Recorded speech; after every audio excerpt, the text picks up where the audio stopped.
What's up, everyone? You're here at Monkey D, FIC.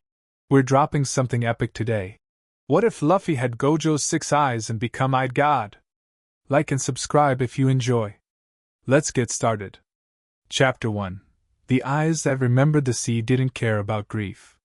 It kept moving the way it always had, dark and indifferent and enormous, while Jinbe's hands worked steadily at the bandages wrapped around Luffy's chest. The ship rocked. The lantern above them swung. Somewhere outside, rain was falling in thin curtains across the calm belt, and the only sound for a long stretch was water and breath and the occasional creak of wood settling under its own weight. Luffy was breathing. That was the important thing. After everything that had happened at Marineford, after Ace, after all of it, the boy was still breathing. Jinbe had told himself that enough times that it had stopped being comfort and started being a kind of prayer. He finished the last knot on the bandage and sat back on his heels, studying the face of the boy laid out on the cot before him. Even unconscious, Monkey D, Luffy looked like someone who was about to argue with you. There was a stubbornness in the set of his jaw that sleep couldn't touch, a tension in his brow that suggested even his dreams weren't restful places. The scar on his chest, Akainu's work, volcanic and permanent, had stopped bleeding. His vitals were stable. The doctors on the nearest island had done what they could before Jinbe had taken him back to sea, because the sea was safer than anywhere with walls right now. That was the situation. The world's most dangerous ocean was the safest option available. Jinbe pressed one large hand briefly against Luffy's forehead. Cool. No fever. Good. He stood, rolled his shoulders, and was halfway to the door when Luffy made a sound. Not a word. Not a name. Just a sound, rough and jagged and pulled from somewhere deep, and then the boy went rigid on the cot, every muscle locking at once, and the lantern above them flickered even though there was no wind inside the cabin. Jinbe turned back. Luffy's eyes were opening. He'd seen eyes open before. He'd seen men wake from surgery and battle and the edge of death, had seen the particular glazed return of consciousness that happened when a body decided it wasn't finished yet. He knew what that looked like. He was a fisherman who'd sailed every sea and survived the Grand Line and stood in Marineford's chaos for hours. None of that prepared him for what he saw. Luffy's eyes were blue. Not the warm, muddy brown they'd always been. Not any variation of brown. They were the particular impossible blue of deep glacial ice, pale at the center and burning brighter at the edges, lit from within by something that had no right being there. The pupil was still round, still human, but around it that light moved like something alive, like consciousness had taken on color and was trying to escape through his corneas. Luffy blinked. Once. Twice. Then he turned his head and looked at Jinbe, and Jinbe felt it, felt seen in a way that made him want to take a step backward, the same instinct that fired when something massive moved in deep water. Not fear exactly. More like recognition. The recognition of scale. Jinbe, Luffy said. His voice was rougher than usual, sandpaper and salt, but it was his voice. Unmistakably his. You look worried. Jinbe exhaled very slowly. I am worried, Luffy-kun. Luffy looked at his own hands. Flexed his fingers. Then he reached up and touched the scar on his chest, pressing 2 fingers against the raised, angry skin, and something moved through his expression that Jinbe couldn't fully read. The new eyes made it harder. They were too open, too bright, like trying to read someone's face when they were standing in front of a light source. Ace, Luffy said. Not a question. Not asking if it had happened or hoping it hadn't. Just saying it. Putting the name in the air where it belonged. Yes, Jinbe said. The silence stretched between them. The rain kept falling outside. Luffy's new eyes reflected the lantern light and made it strange, made the whole room feel like they were at the bottom of something. I remember, Luffy said quietly. I remember all of it. He paused. I remember more than all of it. Jinbe frowned. What do you mean? Luffy opened his mouth. Closed it. He looked around the cabin with those burning eyes, and Jinbe watched something happen on his face, a kind of rapid processing, like a man who stepped into a room he knows well but found all the furniture rearranged. Luffy was taking in the lantern, the walls, the water stains on the wood, the rope coiled by the door, and somewhere behind his expression something was cataloging all of it with a speed and precision that had nothing to do with the boy who once got lost in a straight corridor. "The lantern," Luffy said. "The wick is burned down about 2/3. You've been awake for at least." He stopped, blinked, looked at his own hand again like it had said something unexpected. "Long time. You've been awake a long time." Jinbe stared at him. "The bandages on my left arm are tighter than the right. Whoever tied them was right-handed and tired when they did it. Probably the last ones they wrapped." He looked up. "That was you. You've been wrapping my bandages for a while. You're tired." "Luffy-kun, I can see it," Luffy said, and there was wonder in his voice rather than alarm, which was somehow more unsettling than if he'd been frightened. "I can see everything. All of it. All at once." He swung his legs off the cot and the effort cost him. He hissed through his teeth, pressed a fist against his sternum. But he was sitting up, those impossible eyes moving around the room with an attention that felt almost physical. It's like someone turned everything up. All the way up. The walls have grain patterns, right? Wood grain. And the grain is telling me about the tree, about the pressure it was cut under, about which direction the ship is facing right now relative to the current. He broke off. Laughed, short and surprised. "That's insane." "Luffy-kun," Jinbe said carefully. "Your eyes."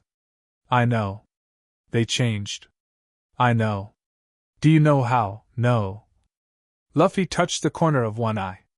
His fingertip came away without anything on it, no blood, no strangeness, just skin. "But it doesn't feel bad.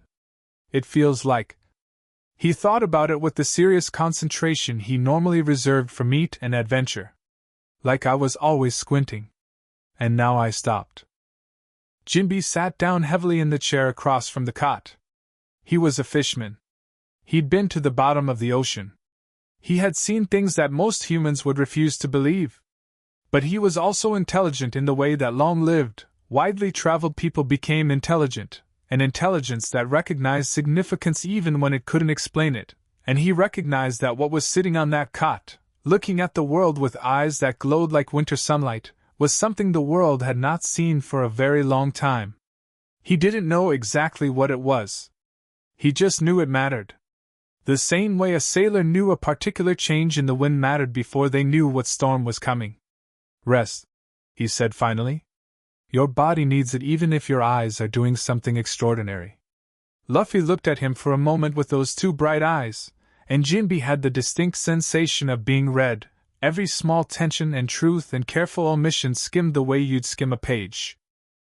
Then Luffy nodded and lay back down, and closed his eyes, and the room felt somehow dimmer.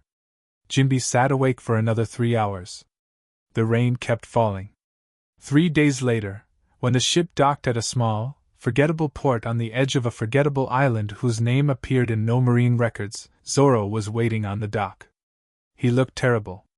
That was the first thing. His arm was bound, his posture was careful in the way that fighters held themselves when something was cracked or torn and they were refusing to acknowledge it, and there were bags under his eyes that suggested he'd either been sleeping wrong or hadn't been sleeping at all. He'd found new clothes somewhere, a different shade of the same practical green, and he had all 3 swords. He also had the expression he always wore when he was doing something like worrying but preferred not to call it that. Flat. Alert. Waiting. Jinbe appeared on the gangplank first, and Zoro's gaze snapped to him, reading his posture the same way swordsmen read stances. "He's alive," Zoro said, not asking. "He's alive," Jinbe confirmed. Something in Zoro's shoulders dropped by a fraction. Not relief. Zoro was allergic to relief, but the absence of the specific tension that came from not knowing. "He should come out," Zoro said. "I heard some things. About his eyes." "From who?" "People talk."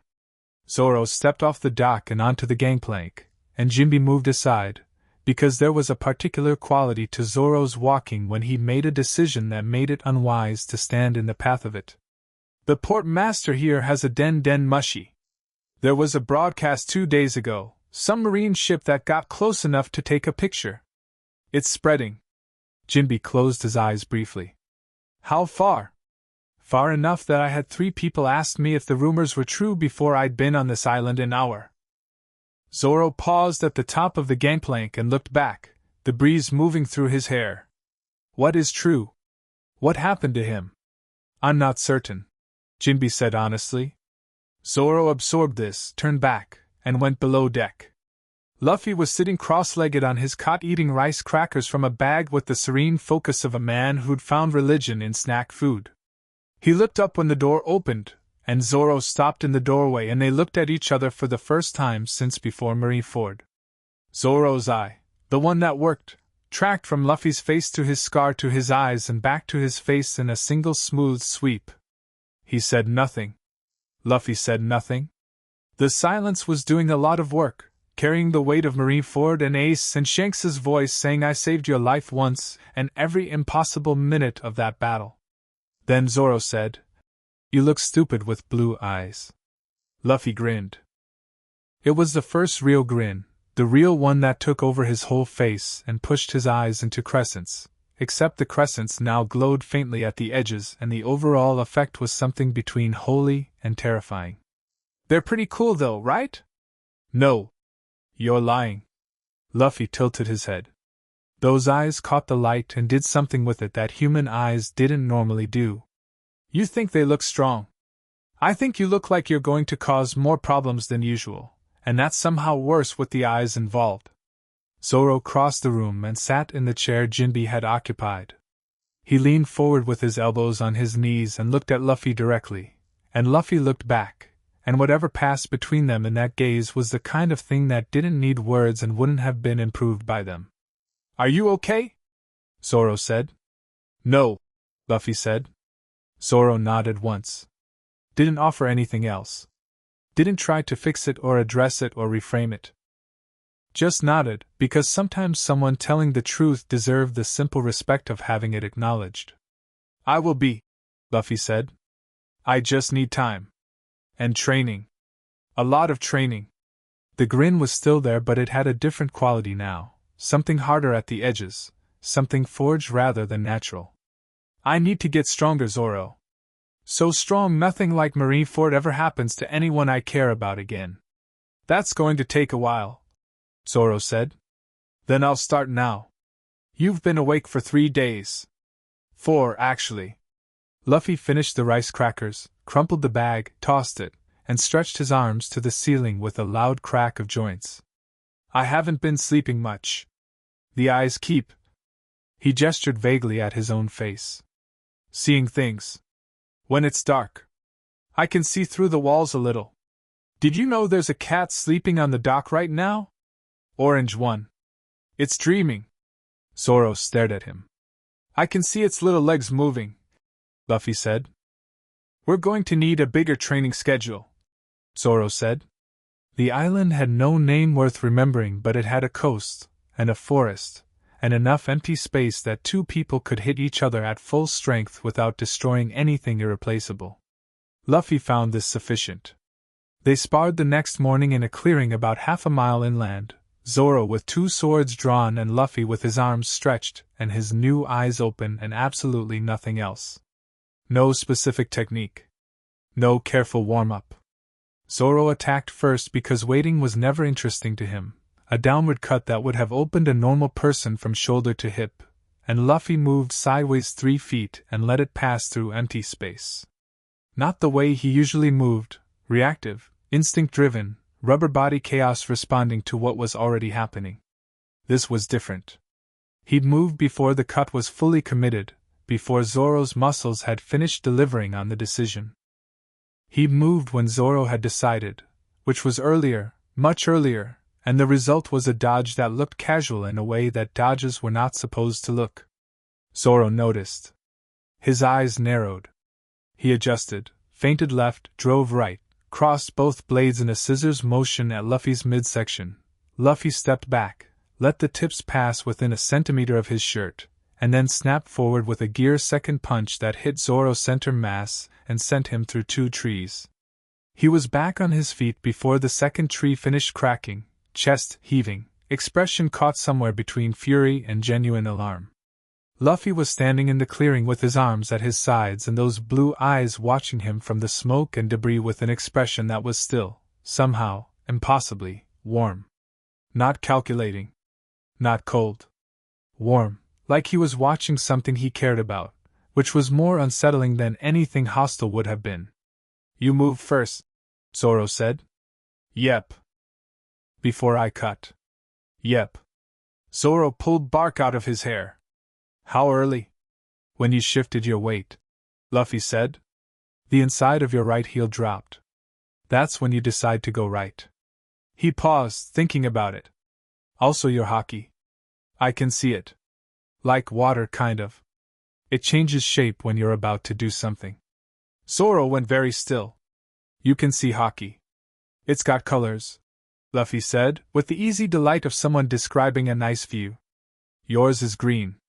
Dark green, like the good moss on rocks. When you're really focused, it gets brighter. He tilted his head. It's really pretty, actually. Don't tell me my haki is pretty. I'm just describing what I see. Then describe something else. Zoro sheathed both swords and rolled his neck. What color is yours? Luffy looked down at his own hands. The eyes dimmed slightly as he focused inward. Something that Zoro had noticed happened when Luffy shifted from external perception to internal, the glow pulling back like a tide. Then they flared bright again. Red, Luffy said. Really red. Like not blood red. More like. He struggled with it. Like sunrise. The part right at the horizon. They looked at each other. Come at me again, Luffy said. They went for 2 hours. Zoro pushed harder each time, pulling out things he rarely used outside real fights, angles and combinations he'd developed through years of real combat. None of it landed cleanly.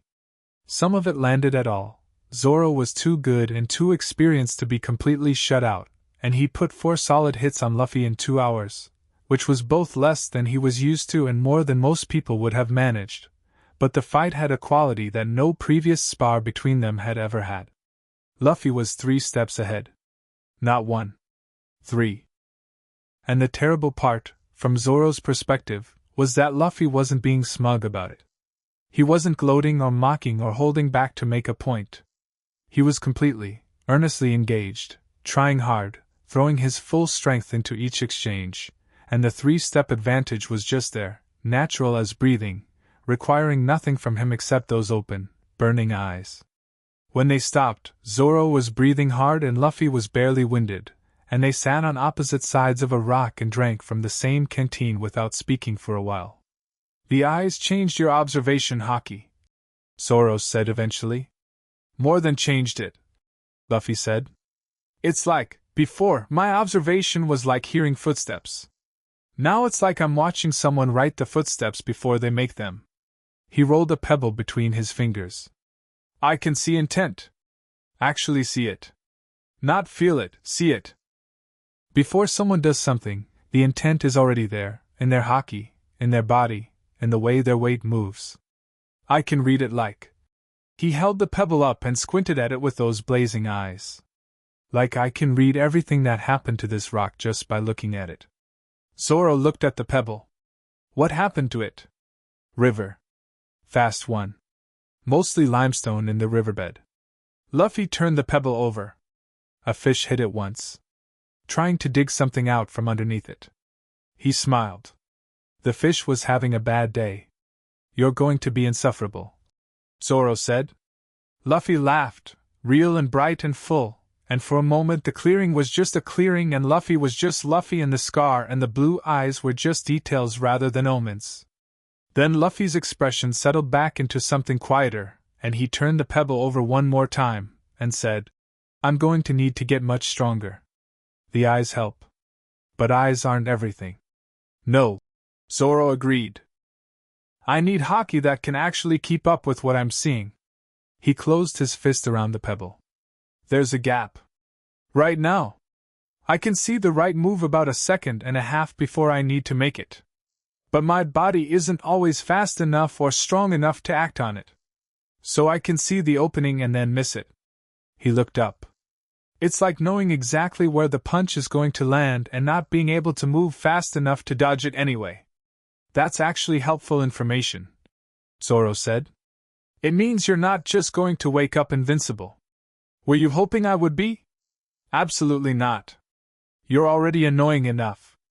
Zoro stood, sheathed his swords, and looked down the slope toward the coast. But it means there's a real ceiling right now. Something you can train toward. The gap between the seeing and the doing. He paused. That's actually a good place to be. Luffy looked up at him. You're not worried about the eyes. I'm not worrying about anything. Zoro. Zoro was quiet for a moment. The trees moved above them, light filtering through in shifting patterns that Luffy's eyes were no doubt reading as data, temperature differentials, wind direction, something about the density of the leaves. I'm not worried about you, Zoro said finally. I'm worried about what happens when the rest of the world gets a clear look at you. He turned away and started walking back toward the coast. We should get back. Jinbe said there was news. Luffy followed. The pebble he left on the rock balanced on its edge, which shouldn't have been possible given its shape, but there it sat. The news was bad in the specific way that news was always bad, which was to say it was worse than expected and arrived faster than convenient. Jinbe had the Den Den mushi on the table when they returned, and the Marine broadcast was already playing, the official Marineford after-action report, the kind of document that was simultaneously propaganda and truth depending on which parts you read. Luffy's bounty had been updated. That wasn't the news. The image was the news. It had been taken from a Marine scouting vessel that had spotted their ship 3 days after Marineford, close enough to get a clear shot before Jinbe changed course. The photograph was grainy the way all Den Den mushi photographs were, but it was clear enough for the key detail to be unmistakable. Luffy on the deck, looking up at the Marine ship, those blue eyes catching whatever light existed in that moment and throwing it back brighter, his face tilted upward with an expression that was somewhere between curious and absolute. The headline had been generated by someone at Marine headquarters who'd presumably never seen anything like it and compensated by leaning hard into the dramatic, Straw Hat Monkey D. Luffy, demonic awakening. Bounty raised. New threat classification, divine tier. Luffy read it with his head tilted sideways and his new eyes moving across the page very quickly, taking in everything, the subtext and the actual text and the formatting choices and probably the fingerprints of whoever had typed it. His bounty was now 900 million berries. Divine tier, he said. The Marines have never used that classification before, Jinbe said. It's new. They created it specifically for me? Yes. Luffy looked at the photograph of himself. The photograph looked back. The photograph's eyes glowed even in print. I look good, Luffy decided. Your bounty is 900 million, Jinbe said. I know. Luffy-kun, the last person to receive a bounty that high before reaching the New World was Shanks. Luffy set the paper down. Something moved through his face briefly, complicated and private, and then it was gone. I know.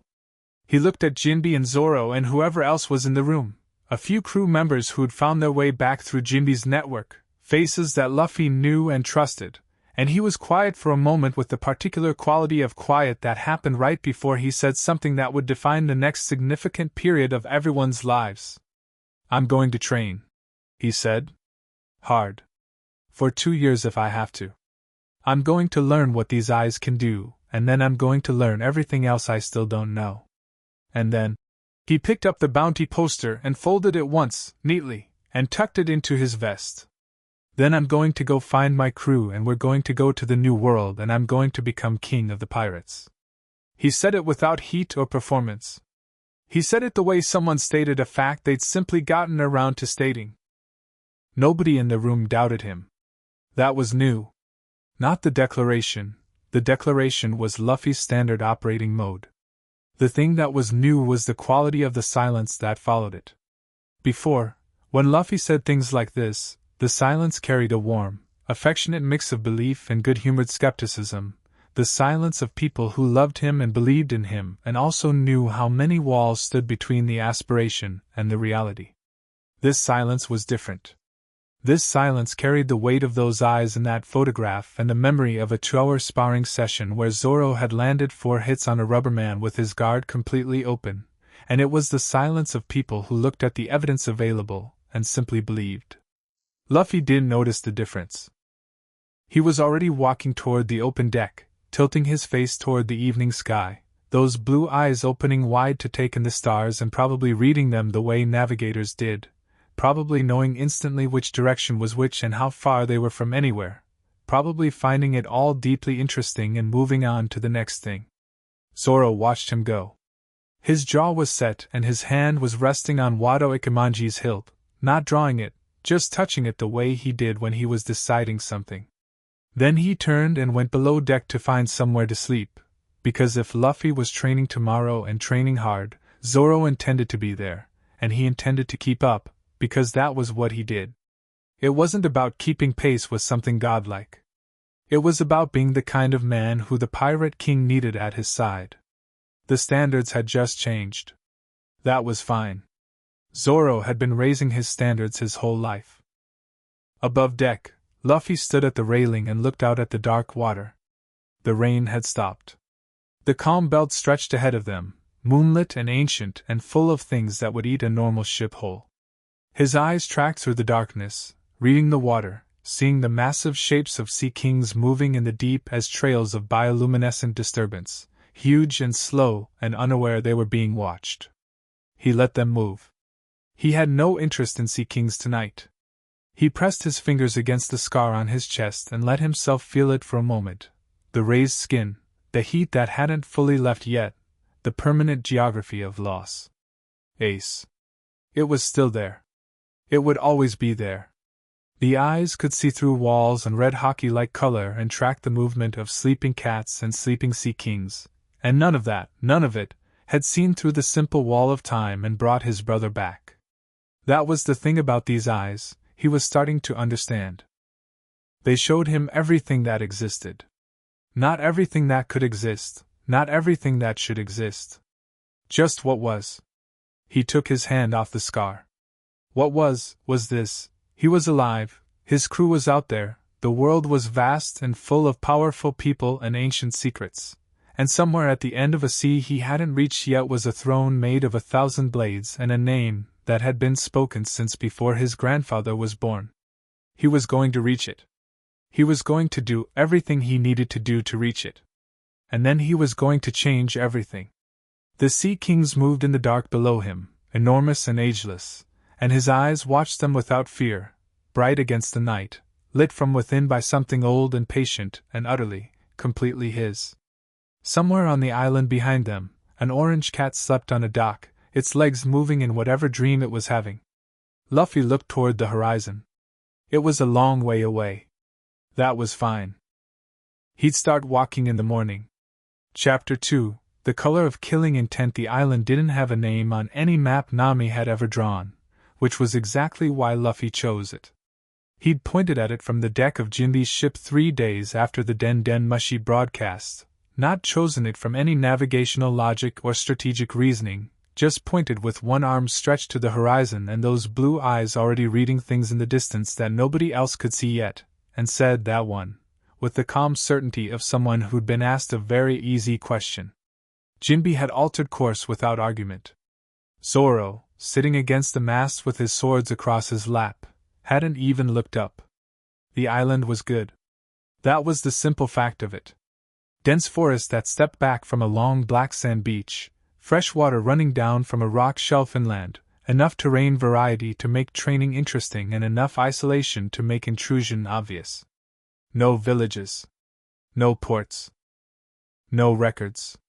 Luffy had walked the perimeter on the first morning, alone, those eyes working across the landscape with that steady unsettling attention, and come back saying it was clean. Safe. Jinbe had sent 2 scouts anyway. He was a careful man, and careful men didn't stop being careful just because the person they were traveling with had supernatural eyesight, and the scouts had found exactly what Luffy had already told them. Nothing. So they set up camp on the beach, and the training began. It started simply, as most things that later became extraordinary tended to. Luffy ran. He stretched. He moved through the fundamental gear applications the way a musician runs scales, not because scales are interesting, but because the hands need to know the notes before the music can do anything worth hearing. He hit trees until the trees fell. He hit the rock shelf until his knuckles bled and the blood dried, and he hit it more. But the eyes changed the texture of everything. He'd figured out, in those first weeks, that the 6 eyes didn't just give him visual data. They gave him something closer to structural understanding. When he looked at his own fist in gear second, steam rising from the accelerated blood flow, he could see the distribution of force through the rubber, which parts were bearing the most load, where the technique was bleeding energy inefficiently, the exact angle at which the punch was losing perhaps 15% of its potential impact through wrist alignment. He could see his own body the way an engineer saw a machine, could identify every suboptimal thing about it, and then, because he was Luffy, immediately tried to fix it by punching something harder. The results were measurable. Jinbe measured them, because someone had to. By the end of the second week, his gear's second punches were hitting measurably harder at measurably higher speed. Not because he'd suddenly gotten stronger, muscle development didn't work that fast, but because he'd corrected inefficiencies he'd never known were there. He'd been leaving power on the table his entire fighting life, small percentages lost to misalignment and mistiming, and now he could see every single one of them. Zoro found this deeply irritating in a way he was too proud to fully articulate. He sat with it for 4 days before he brought it up. "You're optimizing," he said. It came out sounding like an accusation. Luffy looked up from where he was sitting with one arm stretched down the beach, the hand 20 meters away pressing flat against the sand, studying something about the extension. "What?" "The eyes. You're using them to optimize your technique." Zoro crossed his arms. "That's not how strength should work." "Why not?" "Because—" Zoro stopped. Thought about it. The honest answer was that he didn't have a fully coherent reason, just a deep swordsman's instinct that strength which came from seeing rather than suffering was somehow less real, somehow less earned, and that instinct was probably worth examining rather than just wielding. "Because you need to know what your limits feel like," he said instead. "If you're correcting before you fail, you don't know where failure actually is." Luffy looked at him for a moment with those eyes, and Zoro had the specific uncomfortable sensation of being understood before he'd finished understanding himself. It happened more and more with the new eyes. Conversations with Luffy had developed a quality of compression, like Luffy was already at the destination, while you were still navigating. "You're saying I should train to fail sometimes," Luffy said. "I'm saying you should train past what you can see," Zoro said. "The eyes show you what exists, not what could exist if you push hard enough to break through." He paused. "There's a difference between the ceiling you can see and the one you hit when you go beyond seeing." Luffy was quiet for a long moment. The stretched arm came back, hand snapping back to his body with a rubber band crack that startled a bird out of a nearby tree. "Okay," he said. "Okay? You're right." He stood up and dusted sand off his knees. "I've been training smart. I should also train hard." He grinned at Zoro. "Want to go until one of us can't get up." "That's the first sensible thing you've said all week," Zoro said, and reached for his swords. The spar that followed lasted 4 hours and 20 minutes and left them both flat on the beach as the sun came down, too destroyed to move, staring at the sky with the particular shared satisfaction of people who've genuinely hurt each other and are both fine with that. Luffy had won. Again. The winning felt different now. Not luck, not chaos, not the wonderful rubber body unpredictability that had always been his primary weapon. It felt like architecture. His movements had a structure to them that they'd never had before, a coherence built from those weeks of watching himself move and correcting and watching and correcting, and the architecture was built on foundations that Zoro could feel even as he was trying to break through them. He'd landed 6 hits this time. Previously it had been 4. He was improving. The rate of his improvement versus the rate of Luffy's improvement was a calculation Zoro refused to run because the answer might be discouraging and discouragement wasn't something he had room for. Your third movement in the cross-counter combination, Luffy said to the sky. What about it?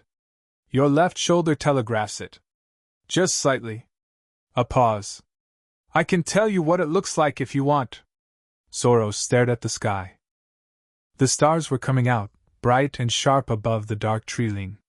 How long have you been able to see that? Since the second week.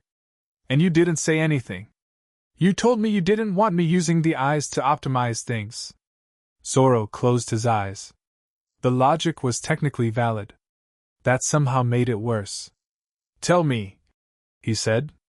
Your left shoulder drops 2 degrees before you commit to that combination. It's a habit. It comes from your right side dominant grip. The muscles compensate without you telling them to. Luffy turned his head to look at Zoro. It's small enough that most people would never see it. But you see it. I see everything. He said it without pride, almost neutrally, the way someone might say the sky is blue. It was a fact. He'd had weeks to get used to it being a fact. I try not to make it weird. Zoro snorted. It's already weird. Yeah. Another long silence. The island made its nighttime sounds around them, insects, water, the creak and shift of trees.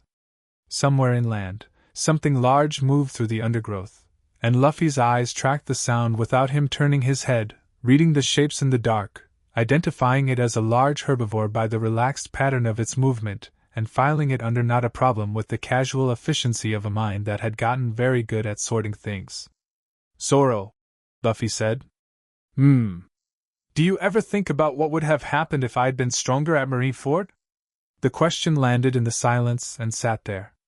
Zoro didn't answer immediately, which was itself an answer of a kind. If the answer were simple, Zoro would have given it simply.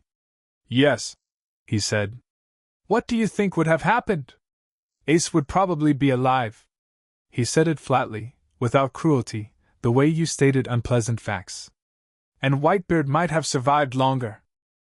And the balance of power in the world would have shifted differently. A pause. But you might have died instead. Or Jinbe. Or someone else. He turned his head. Strength doesn't prevent losses. It just changes which ones happen. Luffy absorbed this. I know, he said. But I want to be so strong that the losses are smaller. I want the people around me to be safe not because I got lucky but because nothing can get through me. That's a heavy thing to want. I know that too. Luffy looked back at the stars. I'm not asking you to tell me it's reasonable. I'm just telling you what I want. Zoro nodded once. That was enough. He understood the wanting, even if the wanting came with weight. He had his own version of it, his own promise made to a dead girl at the edge of a cliff, and that promise was a kind of weight that he'd learned to carry as part of his structure rather than in addition to it. He figured Luffy was in the process of learning the same thing. They lay on the beach until the stars were fully out, and then they got up, because lying on the beach forever wasn't an option, and went back to camp, and ate whatever Jinbe had cooked, and slept. In the morning they did it all again. The Vice-Admiral arrived on the 32nd day.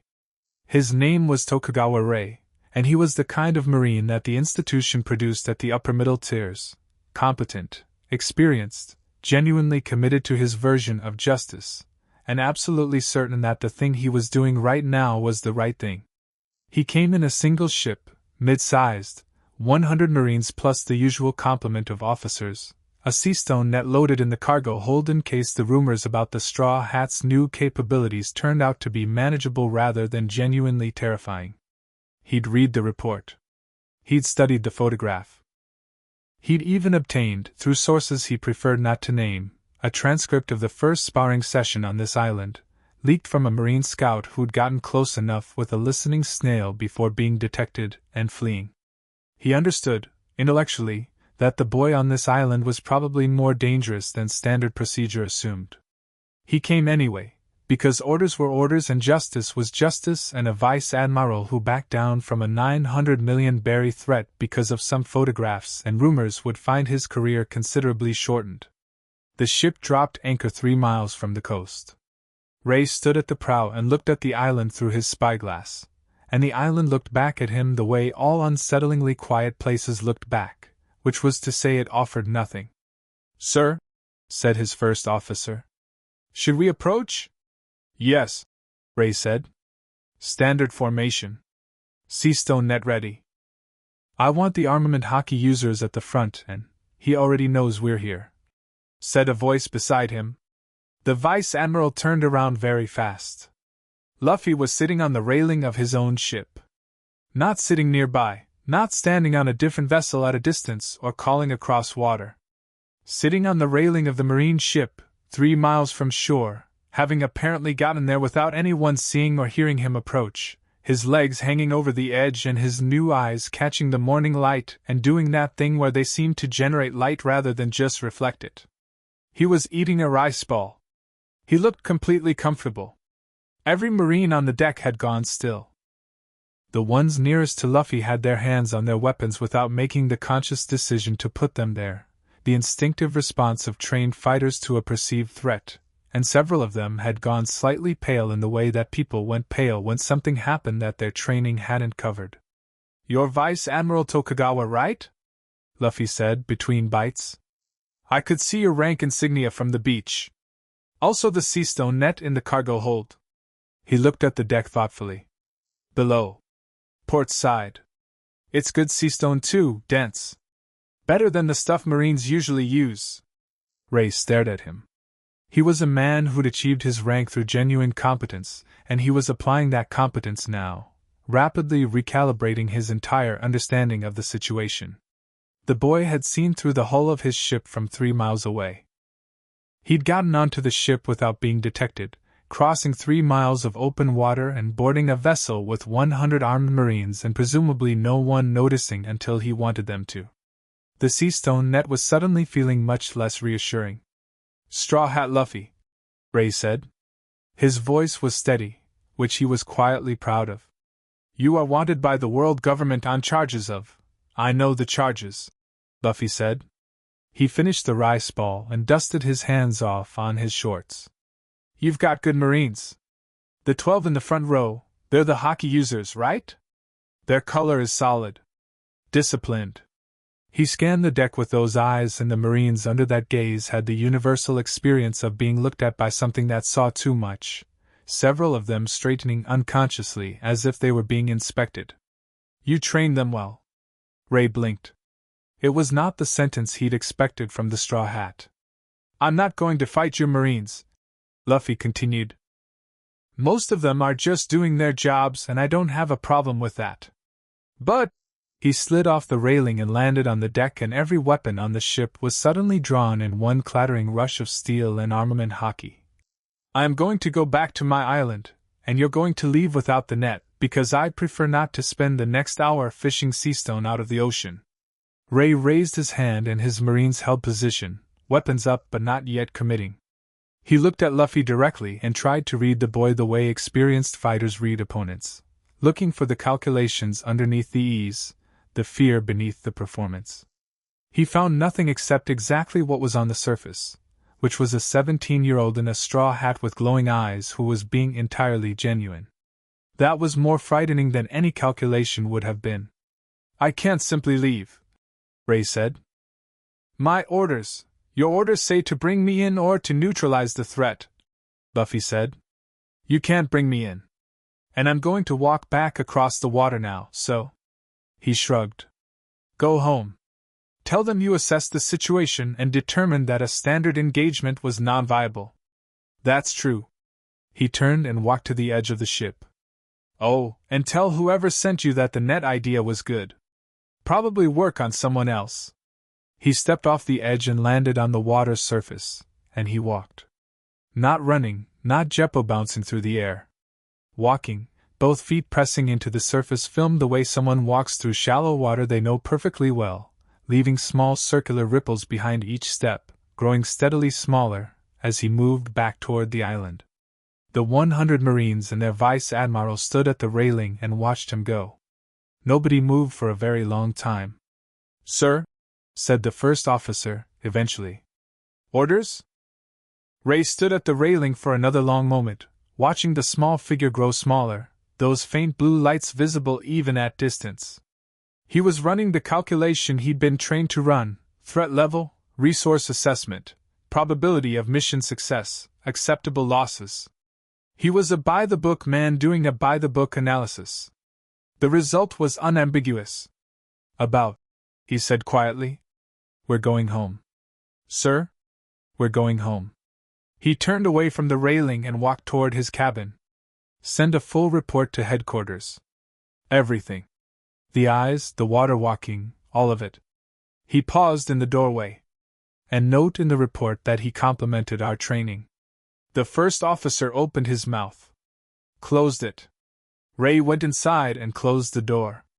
From the beach, Zoro had watched the whole thing. He'd woken at dawn to find Luffy already gone, followed the trail of compressed sand and snapped branches that Luffy's movements left even when he was trying to be quiet. He was still Luffy, subtlety was a foreign country, and arrived at the beach in time to see the distant shape of his captain walking across the open water toward a marine ship 3 miles out. He'd sat down on a rock and watched with his arms crossed and said nothing for the 20 minutes it took for the exchange to happen and for Luffy to walk back. Jinbe joined him after 5 minutes, appearing silently from the tree leaned the way large, experienced fighters could appear silently when they chose to, and stood beside the rock and watched too. When Luffy stepped back onto the beach, water not even reaching his ankles, he found both of them waiting with precisely the expressions that implied they had a great deal to say but were choosing the order carefully. "Good morning," Luffy said. "You walked to the marine ship?" Jinbe said. "Yes." "Alone? Without telling anyone? You were sleeping?" "Luffy-kun." Jinbe pressed one large hand across his face. "There were 100 armed marines on that vessel. A vice-admiral. Sea-stone containment equipment." "I know, I could see it from here," Luffy said. "That's why I went over. Figured if I talked to him first we could skip the part where anyone got hurt." He looked at Jinbe with those open, completely sincere eyes. "Nobody got hurt." Jinbe was quiet. The calculation happening behind his eyes was of the thoughtful, experienced variety, the calculation of a man reassessing the fundamental parameters of a situation. He had been, since Marineford, operating on the assumption that his primary function was to protect Luffy. The experienced warrior protecting the injured, recovering boy while the boy got back on his feet. It was a framework that made sense, and that he'd been comfortable in. Looking at Luffy now, standing dry-footed on a beach after strolling across 3 miles of open ocean to diplomatically redirect a vice-admiral and 100 marines, eating the last of a rice ball, eyes bright and calm, Jinbe was quietly and thoroughly adjusting that framework. "Next time," Jinbe said carefully, "wake me." "Okay," Luffy said agreeably. "I mean it." "I know." Zoro said nothing throughout this. He was looking at the marine ship as it turned, sails adjusting, beginning the process of leaving. He was thinking about the implications, not of the eyes or the water walking or any of the individual things Luffy had demonstrated, but of the combination. Observation hockey so acute it functioned as structural vision. Combat instinct built on top of that. A rubber body that was growing stronger and more efficient daily. A refusal to be afraid of anything. And the complete, genuine, thoroughly Luffy-esque lack of interest in being anything other than exactly himself. He reached a conclusion and kept it to himself because it was the kind of conclusion that didn't benefit from being said out loud. It just needed to be factored in. "Train," he said to Luffy. "Now.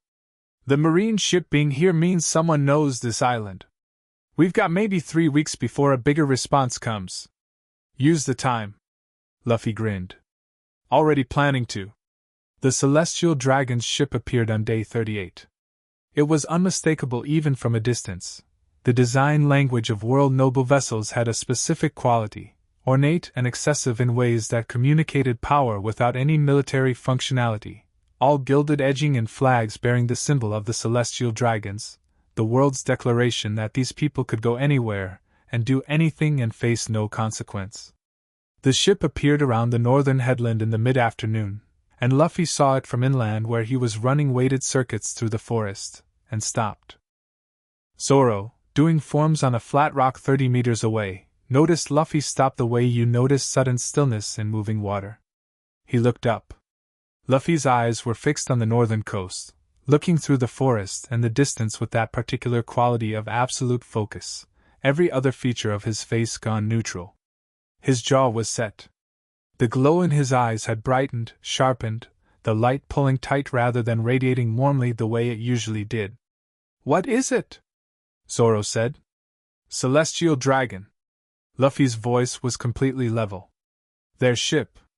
Private one, that's not a world government vessel, that's personal transport. 2 bodyguards. Ship crew." A pause. "They've got someone in a cage on the deck." Another pause. "A kid." Zoro put his sword away. Luffy was already moving. He didn't run the way he usually ran, big and exuberant, and loud enough that wildlife departed in advance of his arrival. He moved through the forest at speed but with a quality of focus that made it look different, the same motion, technically, but stripped of anything not in service of the destination. The trees went past. The beach opened up. The Celestial Dragon's ship sat at anchor 100 meters offshore, bright and over-decorated against the gray-green water. On the deck, a man in the distinctive bubble helmet of a world noble stood at the railing with a glass of wine. He was perhaps 40, thick through the middle, with the particular posture of someone who had never in their life stood in a posture that wasn't whatever posture they felt like. His 2 bodyguards, big men, hockey users both, Luffy's eyes clocking them and their threat level and their relative position in about 3 seconds, flanked him at a respectful distance.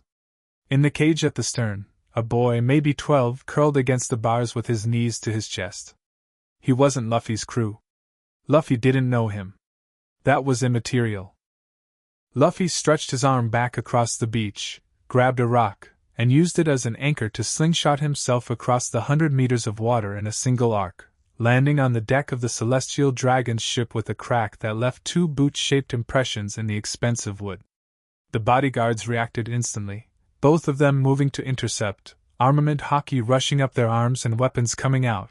Luffy stepped inside the first guard's reach without looking at him and put a straight-gear second punch into the man's sternum that sent him over the side railing with enough force to part the surface of the water. He caught the second guard's weapon arm with a stretched hand, stopped the strike cold, squeezed once, and the guard's face went the color of old chalk as his arm made sounds that arms weren't meant to make. Luffy set him down carefully on the deck. Not kindly, carefully, in the clinical sense, placing him where he wouldn't cause further problems. The whole thing had taken approximately 4 seconds. The Celestial Dragon had dropped his wine glass. He stood very still, the bubble helmet making his increasingly rapid breathing visible, looking at Luffy with the specific expression of a man encountering a situation his entire life had failed to prepare him for. Luffy looked at him. Those eyes, bright and level and entirely without anger in any performative sense. Not rage, not hatred, not the hot emotion of someone who wanted to fight. Just looking. The way you looked at a problem before you solved it. "The key to the cage," Luffy said. "Do you have any idea who I am?" The noble started, voice trembling with the effort of being imperious. "Yes."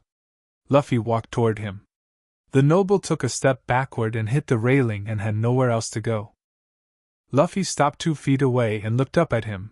The noble was taller, and the noble looked down at those impossible eyes and something in him, some deep animal thing that titles and wealth and protected lives had buried but not eliminated, recognized something it didn't have a word for.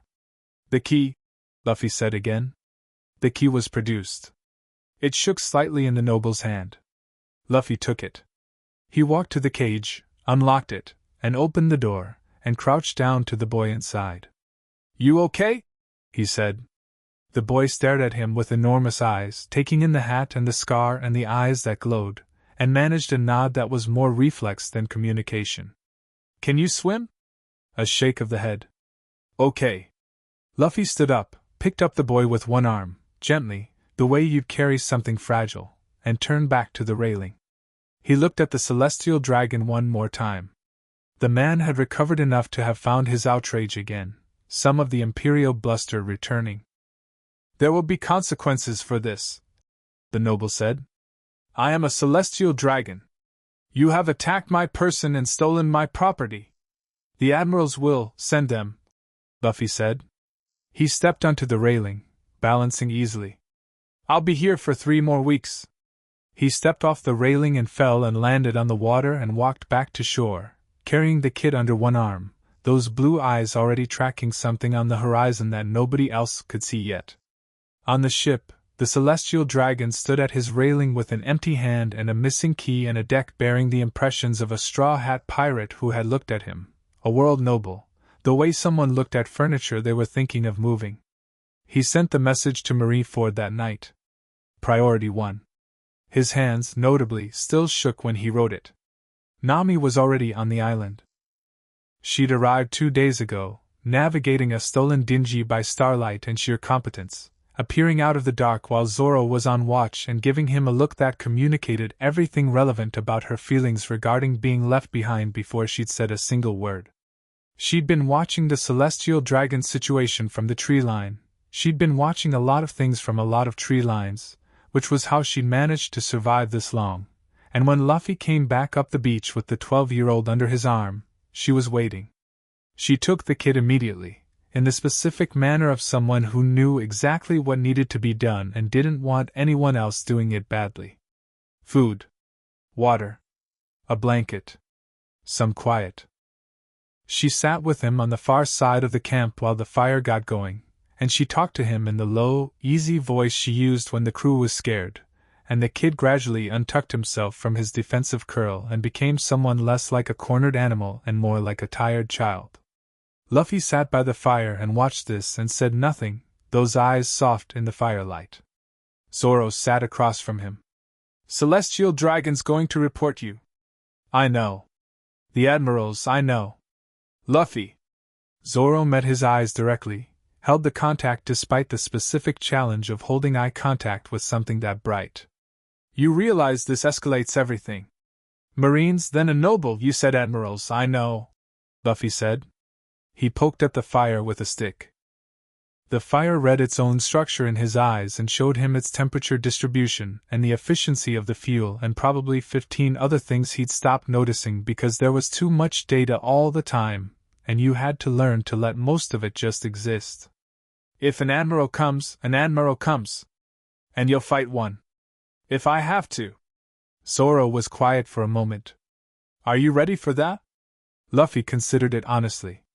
He turned his gaze inward the way he'd been practicing, looking at his own haki, reading his own strength with those eyes that could read everything, measuring the gap between what he was and what an admiral represented.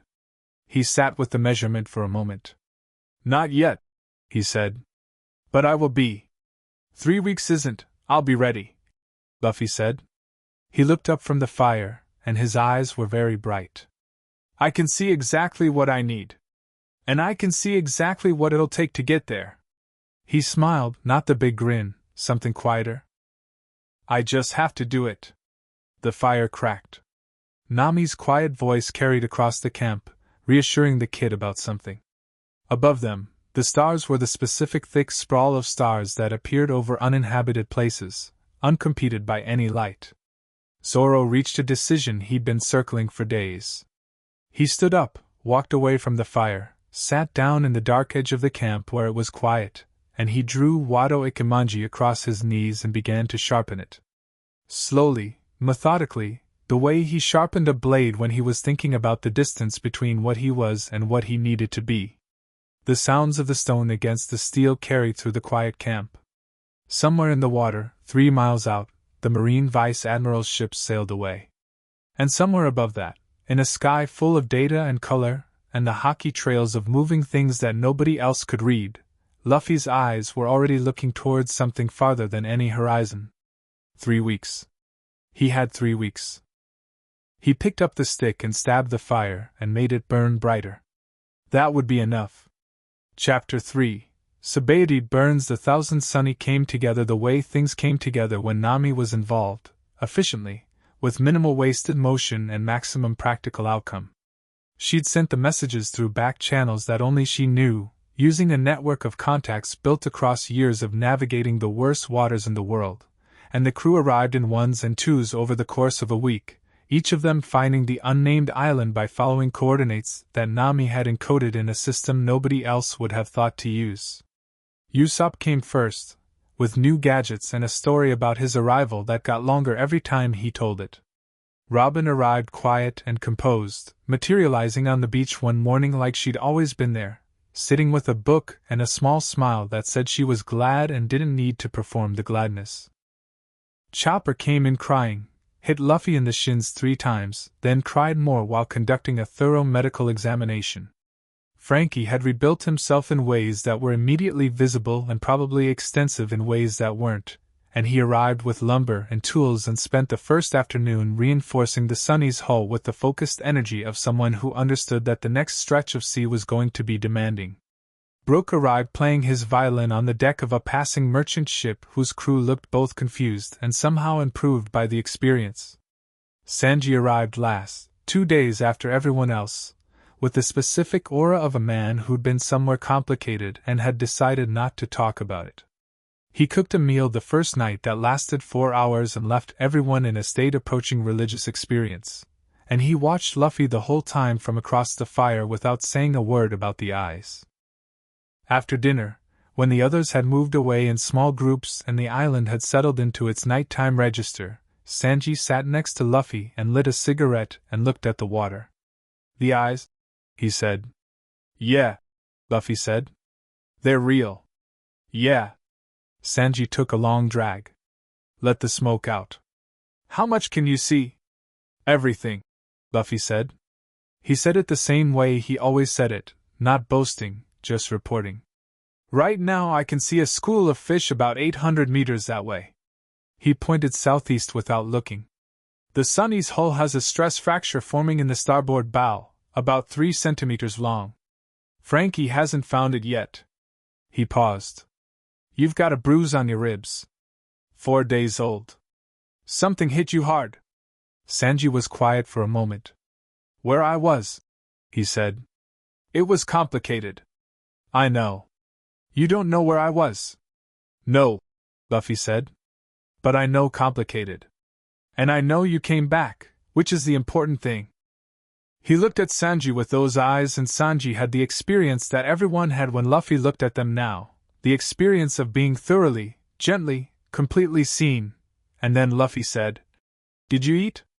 Sanji blinked. "I cooked the meal." "Did you eat any of it?" A pause. "Some of it." Luffy reached into his vest and produced a wrapped piece of meat that he'd saved with the patient foresight of someone who understood exactly which crew member was likely to feed everyone else before feeding himself, and held it out. Sanji stared at it for a moment. Then he took it and ate it without saying anything, and Luffy looked back at the water, and the cigarette smoke drifted up into the warm night air. "Tell me if you need to talk about it," Luffy said. "I won't need to talk about it. Tell me anyway." Sanji finished the meat. Looked at the stars. His expression did several things in sequence that ended up in the same place expressions usually ended up when Luffy was involved, which was somewhere between exasperated and something warmer than he'd admit to. "Your eyes," he said. "They're going to be a problem in Sabaody." "Probably," Luffy said. "You know that, and you're still planning to go. We have to get to the New World." "There are other routes, Sanji," Luffy said. The way he said the name was enough. Not sharp, not dismissive, just complete.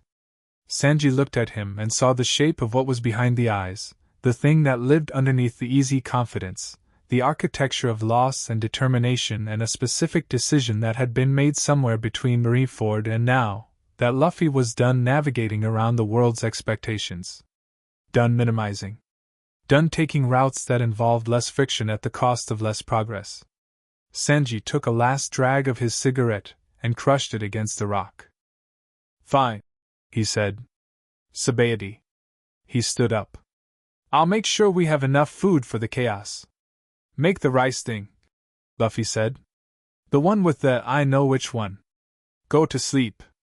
Luffy lay back on the sand and looked at the stars, and his eyes read them with the same steady total attention they gave everything, and Sanji walked back to camp, and the island kept making its nighttime sounds, and somewhere in the dark a small orange cat that had apparently followed them from the previous island slept on the prow of the Sunny, dreaming. Sabaody Archipelago had a smell before it had a shape. Anyone who'd been there knew it. The particular mixture of resin from the mangrove bubbles and salt air and cooking food, and underneath it all the specific scent of a place where too many different kinds of people existed in too small a space for too long.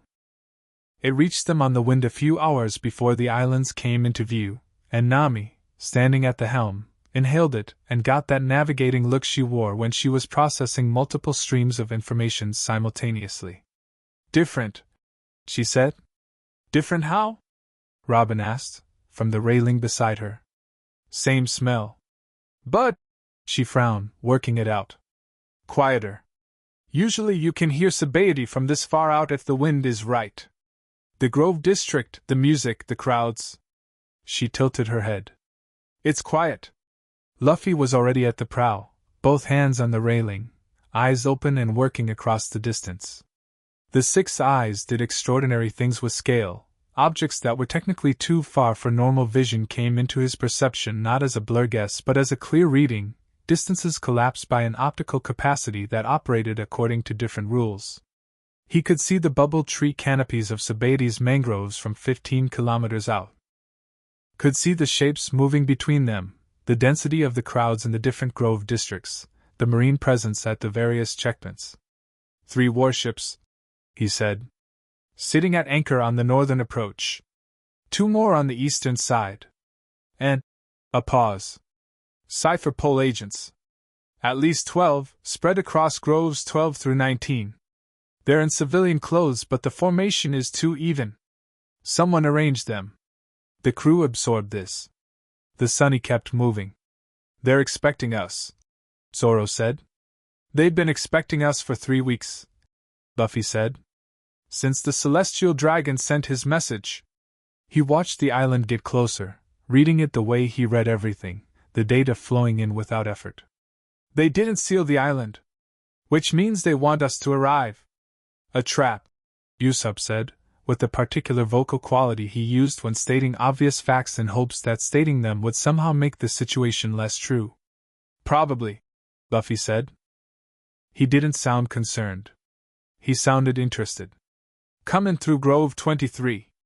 The marine coverage has a gap there. The sight line between their anchor positions doesn't overlap. He pointed. Through there. Nami adjusted course.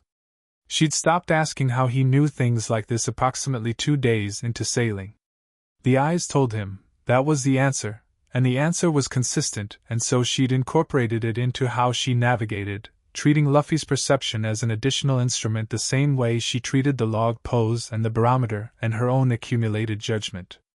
They came through the gap in the marine coverage like water through a crack in a wall, the Sunny's resin bubble disguise. Frankie had added a fresh coat in the last week, helping them blend with the general marine traffic. The island swallowed them in the familiar architecture of mangrove roots and bubble pathways, and the layered sound of Sabaody waking up into its midday business. Different, Nami had said. She was right. The usual density of the place was present, the crowds, the shops, the noise, but it was overlaid with something taut. People moved with a slight excess of purpose, the way people moved in places where authority was visibly present, where any spontaneous gathering might be interpreted as something it wasn't. Marine patrols passed through the grove pathways at regular intervals. Civilian faces tracked them with peripheral eyes, the look of populations that have learned to watch officials without appearing to watch. The Straw Hats walked into it anyway. They split by necessity. 8 people moving together was too conspicuous. Into 3 loose groups, with a meeting point established in Grove 16 at an establishment that Nami knew and trusted. They were there for supplies, for the coding specialists, for the specific preparations that no route to Fishman Island could avoid. Nami had the list. Frankie had the technical requirements. Robin had contacts. The plan was simple. Simple plans were the only kind worth making when you knew complications were coming, because complex plans broke against complications while simple ones bent. Luffy walked with Zoro and Usopp, and this was either very reassuring or very alarming depending on your perspective. Grove 12 was a commercial district, the kind of place where the businesses had been there long enough to have wear patterns in the wooden walkways and regulars who occupied the same stools at the same times.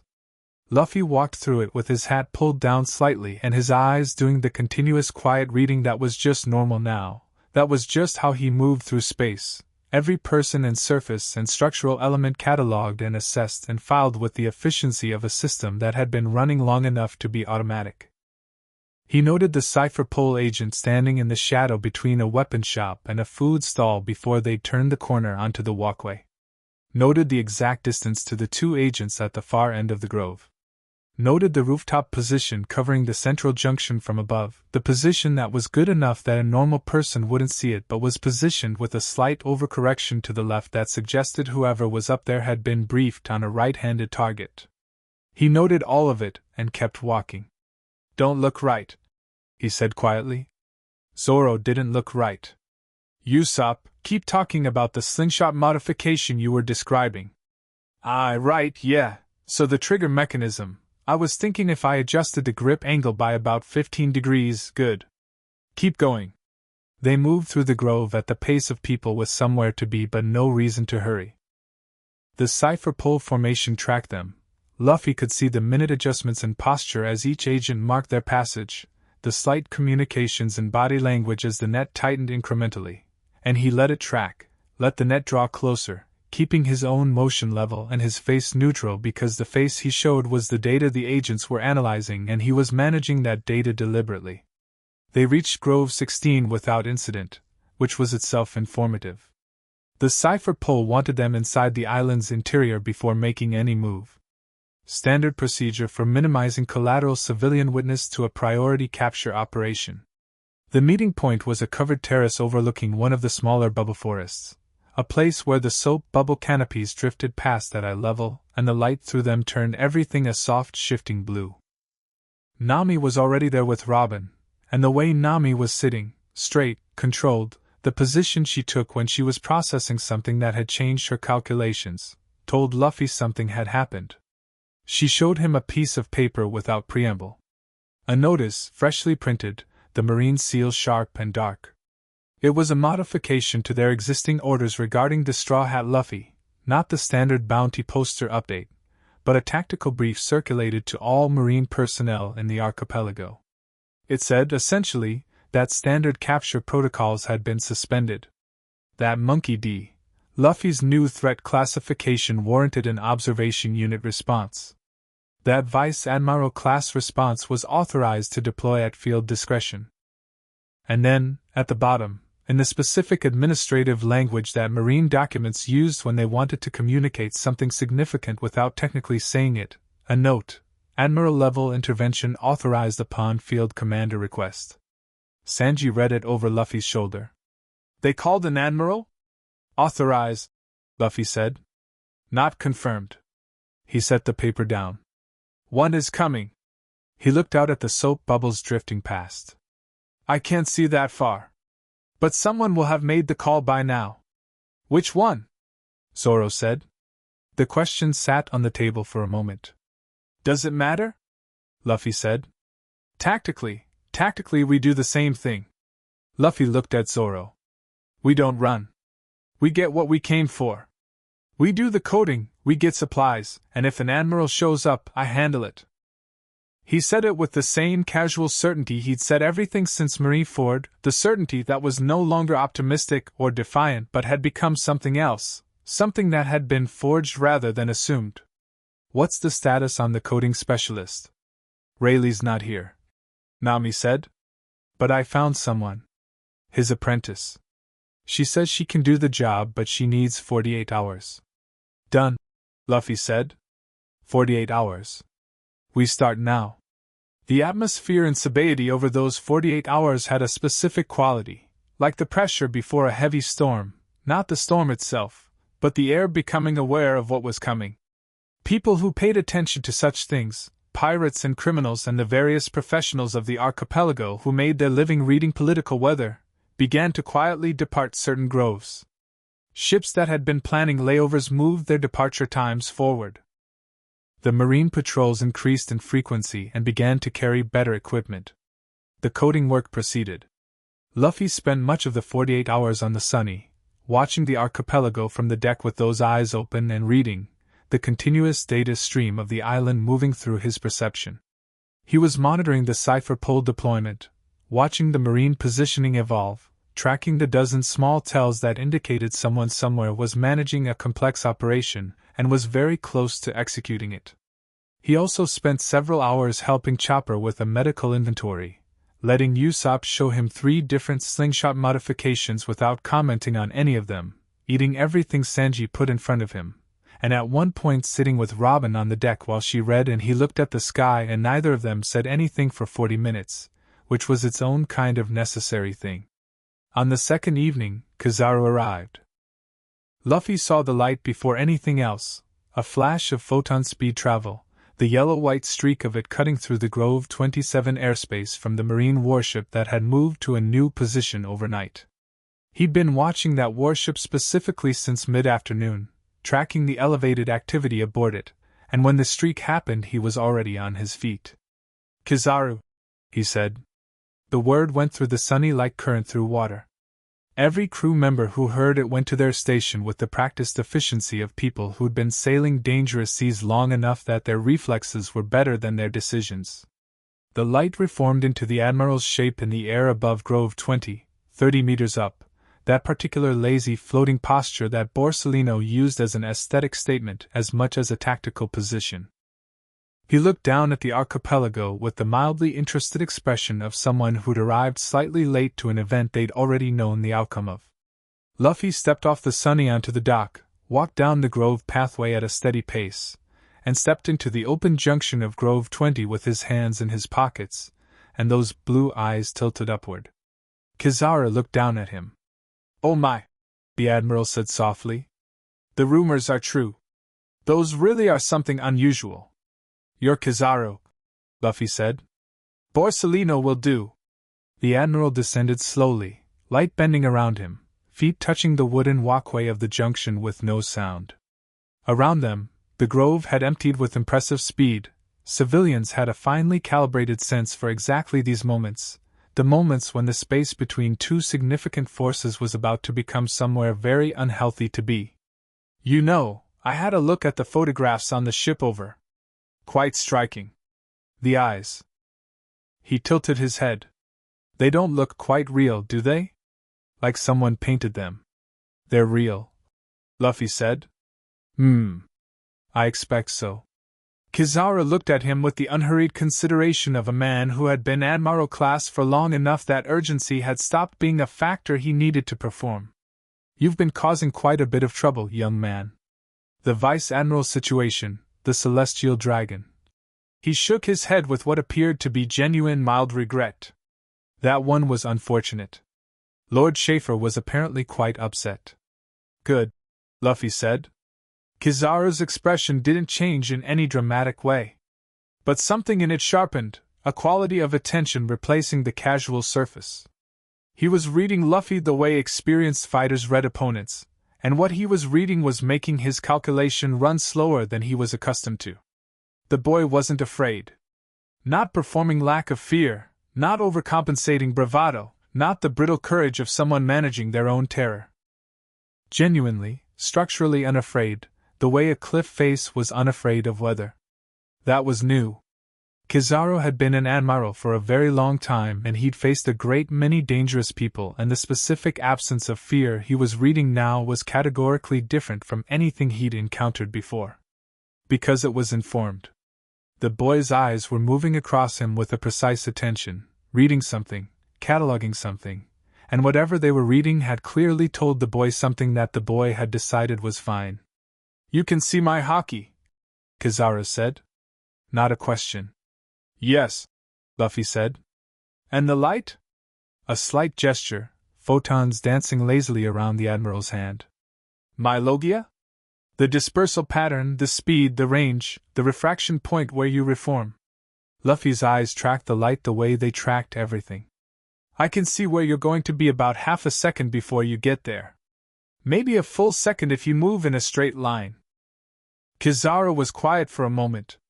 The light around his hand dimmed slightly, a small involuntary thing. That's a very honest thing to say to someone you're about to fight. I'm not trying to surprise you, Luffy said. I'm going to beat you. There's a difference. The grove was silent.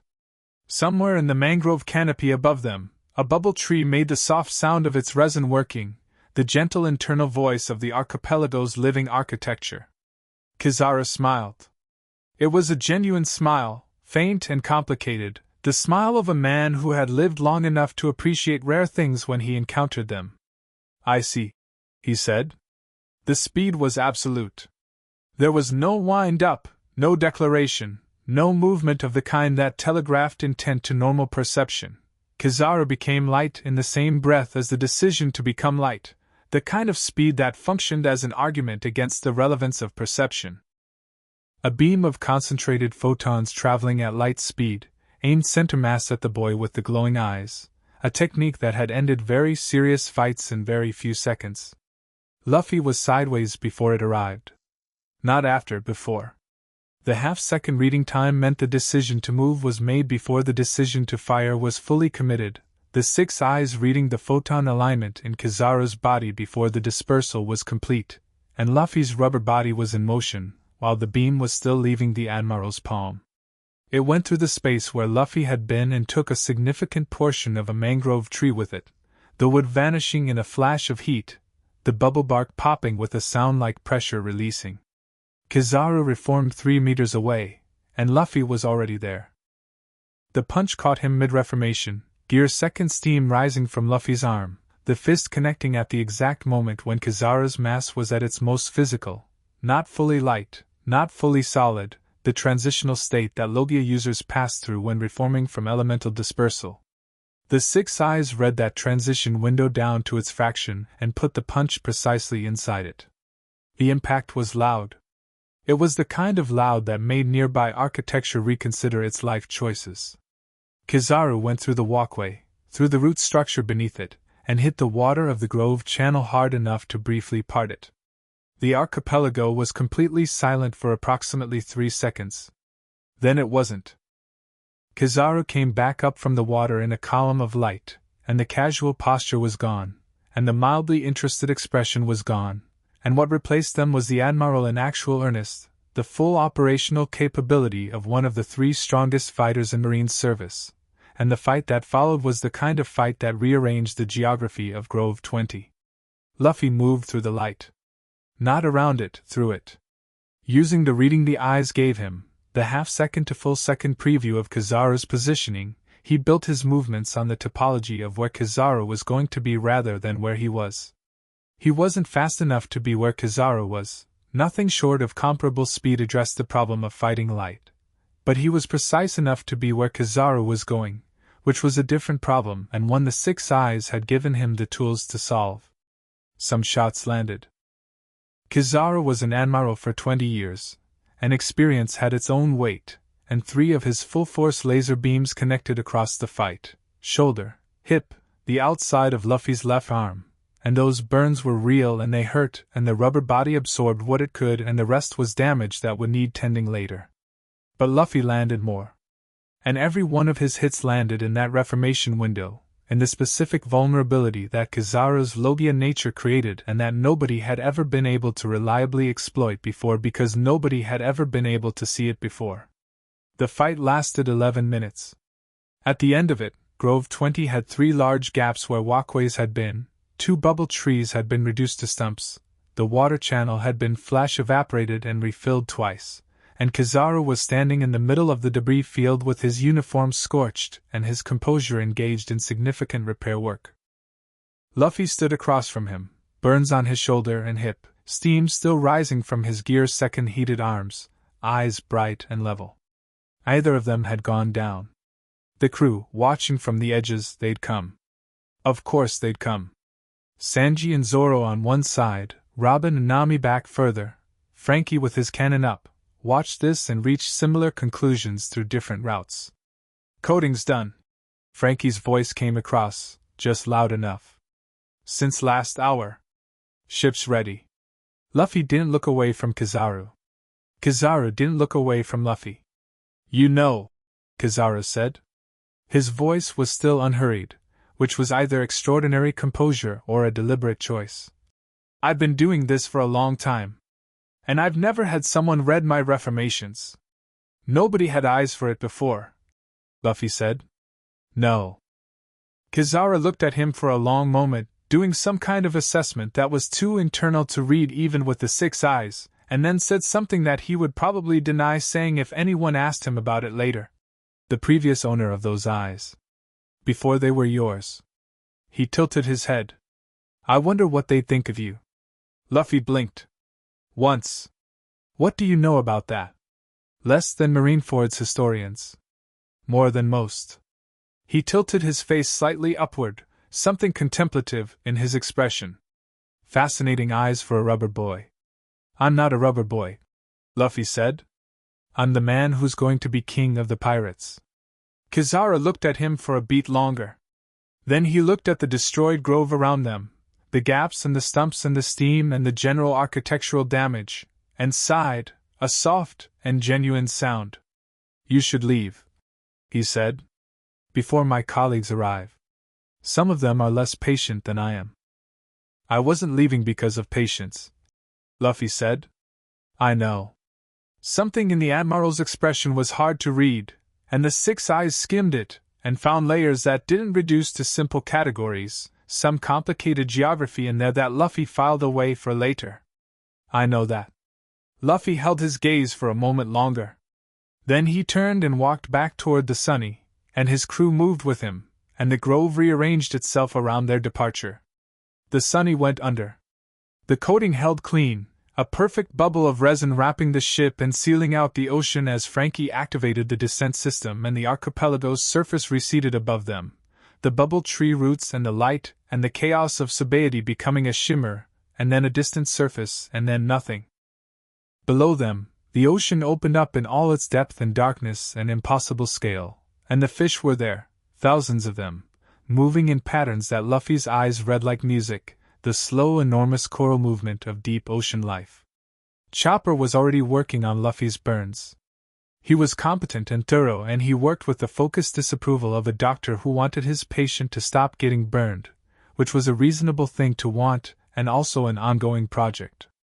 You fought Kizaru, Usopp said. He was sitting across the medical bay with his knees drawn up, and he had the specific expression he wore when he was deciding whether to be terrified or proud. You fought an admiral. We fought, Luffy said. Nobody won. You didn't lose, Zoro said. He was leaning against the wall, arms crossed, jaw set.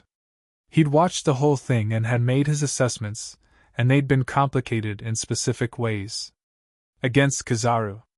Not yet, Luffy said. Not yet, Zoro repeated. Chopper applied something cold to the shoulder burn and Luffy hissed through his teeth and held still. Kizaru said something, he said. Mostly to the room. About the eyes. About who they belonged to before. Before? Robin said. She was in the doorway, composed as always, but there was an alertness in her posture that wasn't casual. He said they belonged to someone else? Before me. Like there was a previous person. Luffy looked at his hands.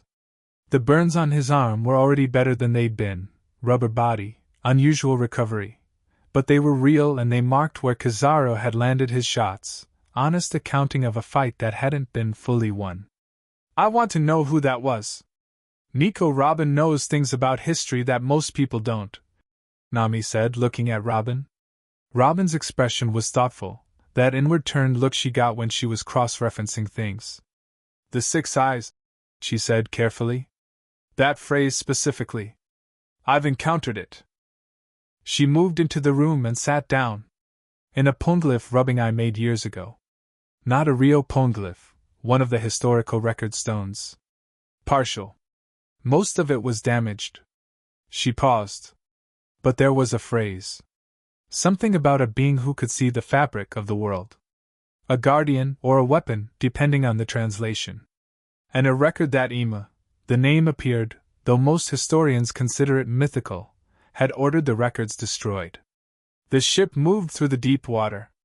Fish passed outside the porthole window in slow procession. Ima ordered the records about the eyes destroyed. Luffy said. That's what the poneglyph suggested. Robin said. Which means someone up there knows what I've got. Luffy said. He pressed his fingers against his own eyelid for a moment. And they're scared of it. The silence had a specific quality, not fear on the crew's part. Something more like orientation. The feeling of a puzzle assembling itself, pieces that had seemed unrelated finding their relationships. Good, Zoro said. Everyone looked at him. If they're scared, he said, we're going in the right direction.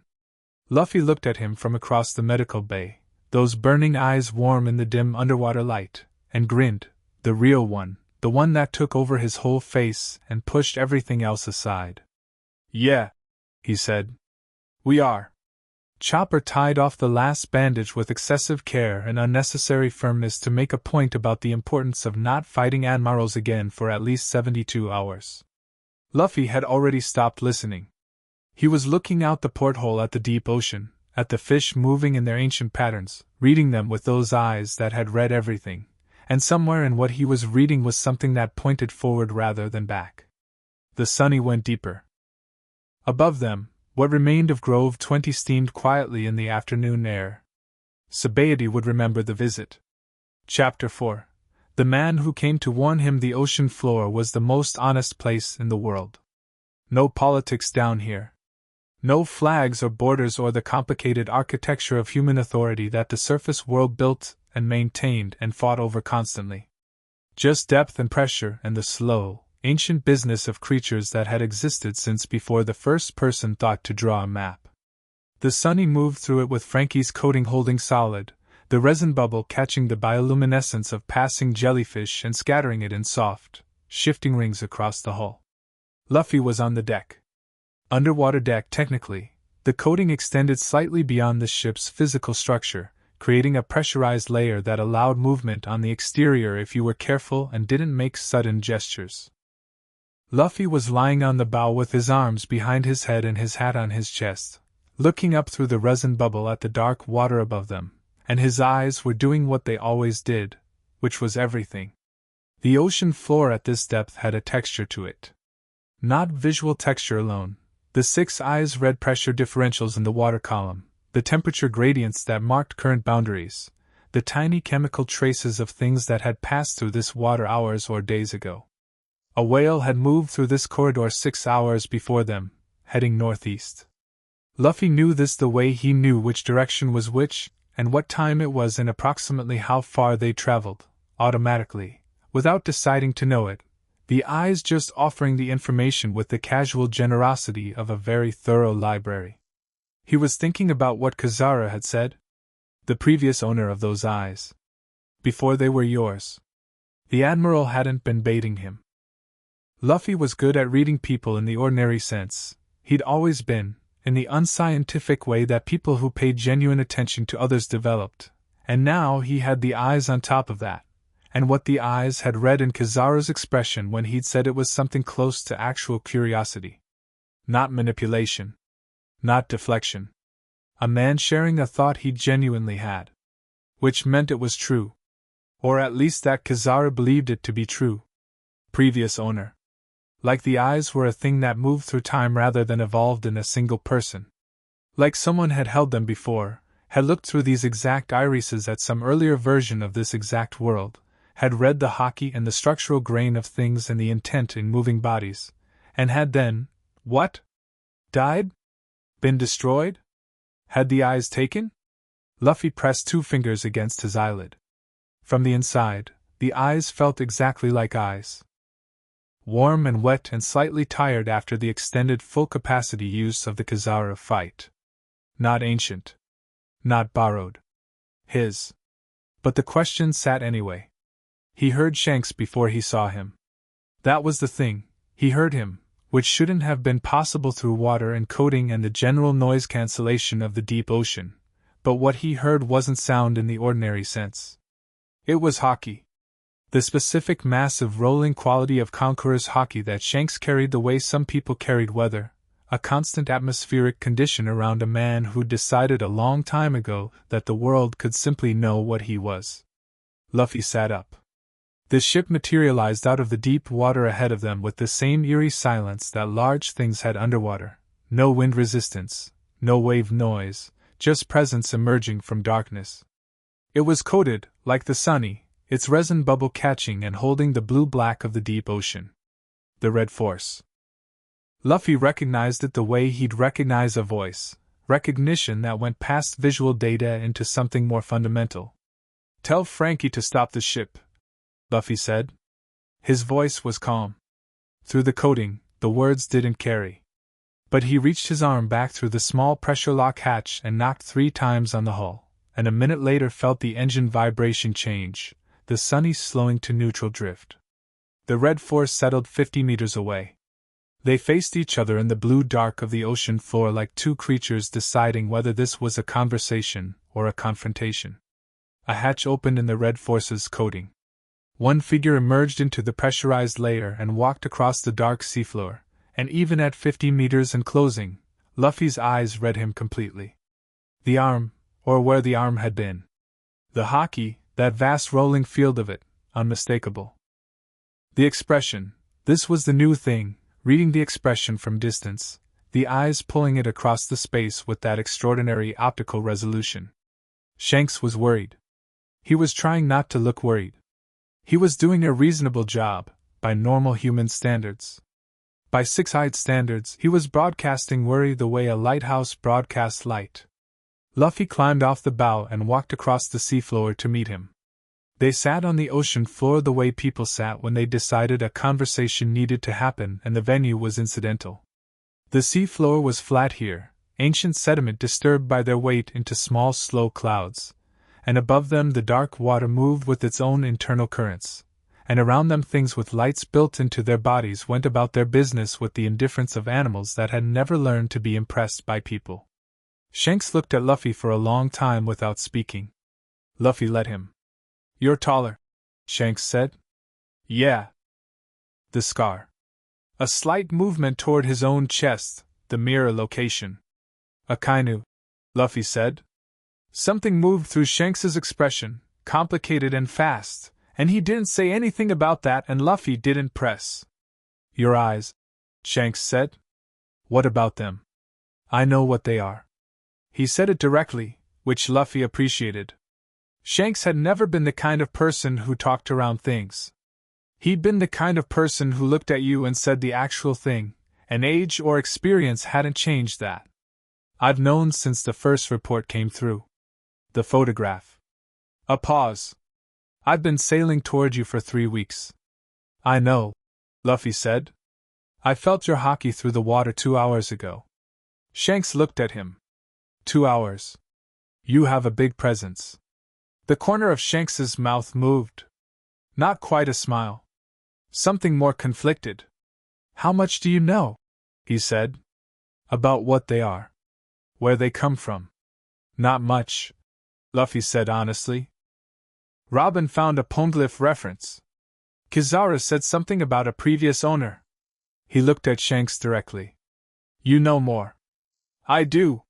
Shanks shifted his weight, and even the way he did it carried that enormous hockey, that atmospheric quality, the pressure of it casual and vast and not aimed at anything, just existing, the way mountains existed. "I'm going to tell you what I know." And then, he looked at Luffy with the expression Luffy remembered from childhood, the expression that meant Shanks was being fully serious and wanted Luffy to be fully present for what was coming. "I need you to actually listen. Not just hear it. Listen." "I'm listening," Luffy said. Shanks was quiet for a moment, organizing something. Then he began. 400 years ago, before the current world government existed in its present form, before even the current Sea Kings were the dominant force in the Calm Belt, there was a man. He paused. Records of him have been destroyed. All of them, systematically, over the course of several generations of effort. Robin might find fragments in obscure poneglyphs, but the primary records are gone. Another pause. His name was Satoru. That's all I have for the name, just the given name. The family name went with everything else. Luffy kept his face still. The name landed in him with a weight that he didn't examine yet. The records describe him as a navigator. A fighter. Someone who traveled the world seas before the Grand Line was fully mapped. And he had eyes. Shanks looked at Luffy directly. Exactly those eyes. The same color, the same light, the same capacity. He leaned forward slightly. He could see everything. Not just physical things, Haki, intent, the structural truth of objects and people, distances that shouldn't have been visible. And he could do things with that sight that the world hadn't seen before and hasn't seen since. What happened to him? Luffy said. Ima happened to him. The name dropped into the space between them with a different quality from the other words, heavier, older. Ima had been watching him for years. Shanks continued. Because someone with those eyes is the most dangerous thing in the world to a ruler who requires people not to see clearly. Ima's entire system, the world government, the celestial dragons, the historical erasures, it all depends on selective visibility. On people not seeing the truth of how the world is organized and why. He gestured at Luffy's eyes. Those eyes see everything. Including everything Ima needs hidden. Luffy said nothing. He was listening, the way Shanks had asked, with the complete still attention he gave to things that genuinely mattered.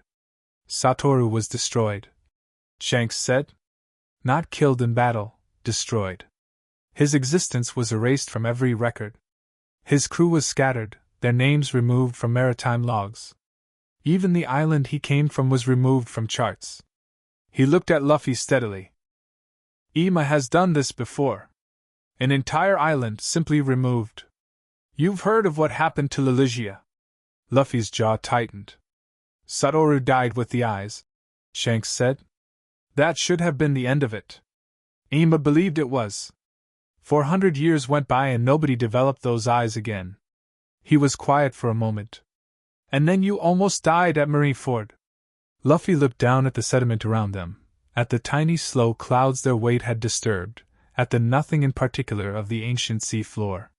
You think the eyes came from him? He said. Like they moved. Person to person. I don't know the mechanism, Shanks said. But yes. Something about what happened at Marineford, the extent of it, the specific kind of near-death, may have triggered something. Like the eyes were waiting. He shook his head. That's speculation. What isn't speculation is that Ima knows you have them now. The celestial dragon sent his report. The admiral filed his after sobriety. He looked at Luffy and for the first time something in his expression crossed the line from worried into something with more personal weight. Luffy. Aimu erased an entire island. Destroyed a man from history. If the order comes down, I'm not hiding, Luffy said. Shanks stopped. I know that's what you're going to say next. Luffy continued, still calm, still level. You're going to say I need to be careful, or keep a low profile, or think about the crew, or something along those lines. He looked up. I know you mean it because you care. I know Ima is dangerous. I know what happened to the previous, to Satoru. He paused on the name, something moving briefly through his expression. I know all of that. Then, and I'm not going to hide. He met Shanks's gaze directly, those blue eyes open and steady, and Shanks held the contact and felt what the previous Vice Admiral had felt, and what Kizaru had felt, and what the Celestial Dragon had felt, which was the experience of looking into something that saw you back completely and was not moved by what it saw to anything resembling caution. Satoru was destroyed because Ima came for him, and he was alone or unprepared or both. I'm either. He gestured toward the sunny, floating in the middle distance. I'm not alone. And I'm going to keep getting stronger until there's no version of Ima comes for me that ends the way it ended for him. Shanks was quiet for a very long time. The sea floor settled its tiny disturbed clouds back down. Something with a blue light in its tail fin passed above them, unhurried. You're 17, Shanks said. Almost 18. The gap between you and what Amy can deploy is closing, Luffy said. Every day. He held Shanks's gaze. You know it is. You came here to warn me and you felt my haki through the water 2 hours before we met, and you've been running your own assessment this whole conversation. He tilted his head. What does your assessment say? Shanks didn't answer for a moment. He was looking at Luffy with an expression that had several layers. The worry was still there, the genuine fear for this specific person that people who'd watched children grow up carried as a permanent feature of their interior landscape. But underneath it, or maybe threaded through it, something else. Something that was trying not to be what it was, which was relief. It says, Shanks said carefully, that you're not the same person who left Fusha village. No, Luffy agreed. And that the eyes didn't make you different. They made you more. He paused, working for the right word. More visible. Whatever you already were, the eyes show it. All of it. At full intensity. He looked at the burning blue irises across from him. That's either very good, or the most dangerous thing that's ever happened in this ocean. Maybe both, Luffy said. Shanks made a sound that was almost a laugh. Almost. Yeah. He looked at Luffy for another moment, and then did something he hadn't done in years, not since a port town in the East Blue. He reached out with his one arm and put his hand on top of Luffy's hat. Not taking it. Just touching it. The same gesture, the same weight of it. Luffy went very still. Satoru, Shanks said quietly. Whatever he was, he deserved better than what happened to him. He moved his hand. Don't let them do to you what they did to him. They won't, Luffy said. I know. Shanks stood. The haki around him moved with the motion, that vast atmospheric field adjusting the way weather adjusted. I'm going to do something that's going to complicate both our lives. The 4 emperors have been in their own cold war since Whitebeard. The balance has been unstable. I'm going to make it explicit that you're under my protection. Not my crew. You. He looked down at Luffy. That won't stop Ima. But it'll slow the other variables. I don't need. Luffy started. I know you don't need it, Shanks said. That's not why I'm doing it. He looked at him evenly. I'm doing it because you're going to be king of the pirates, and the king shouldn't have to deal with every pirate crew in the New World trying their luck while they're focused on the actual problem. He raised an eyebrow. Is that acceptable? Luffy thought about it. It was a reasonable distinction, the difference between protection as compensation for weakness and protection as strategic resource management. He could see the sense in it the same way he could see the structural grain of the seafloor sediment. Fine, he said. Good. Shanks turned to walk back to his ship. Oh, and Luffy. Yeah. The training you've been doing. I can feel it in your haki.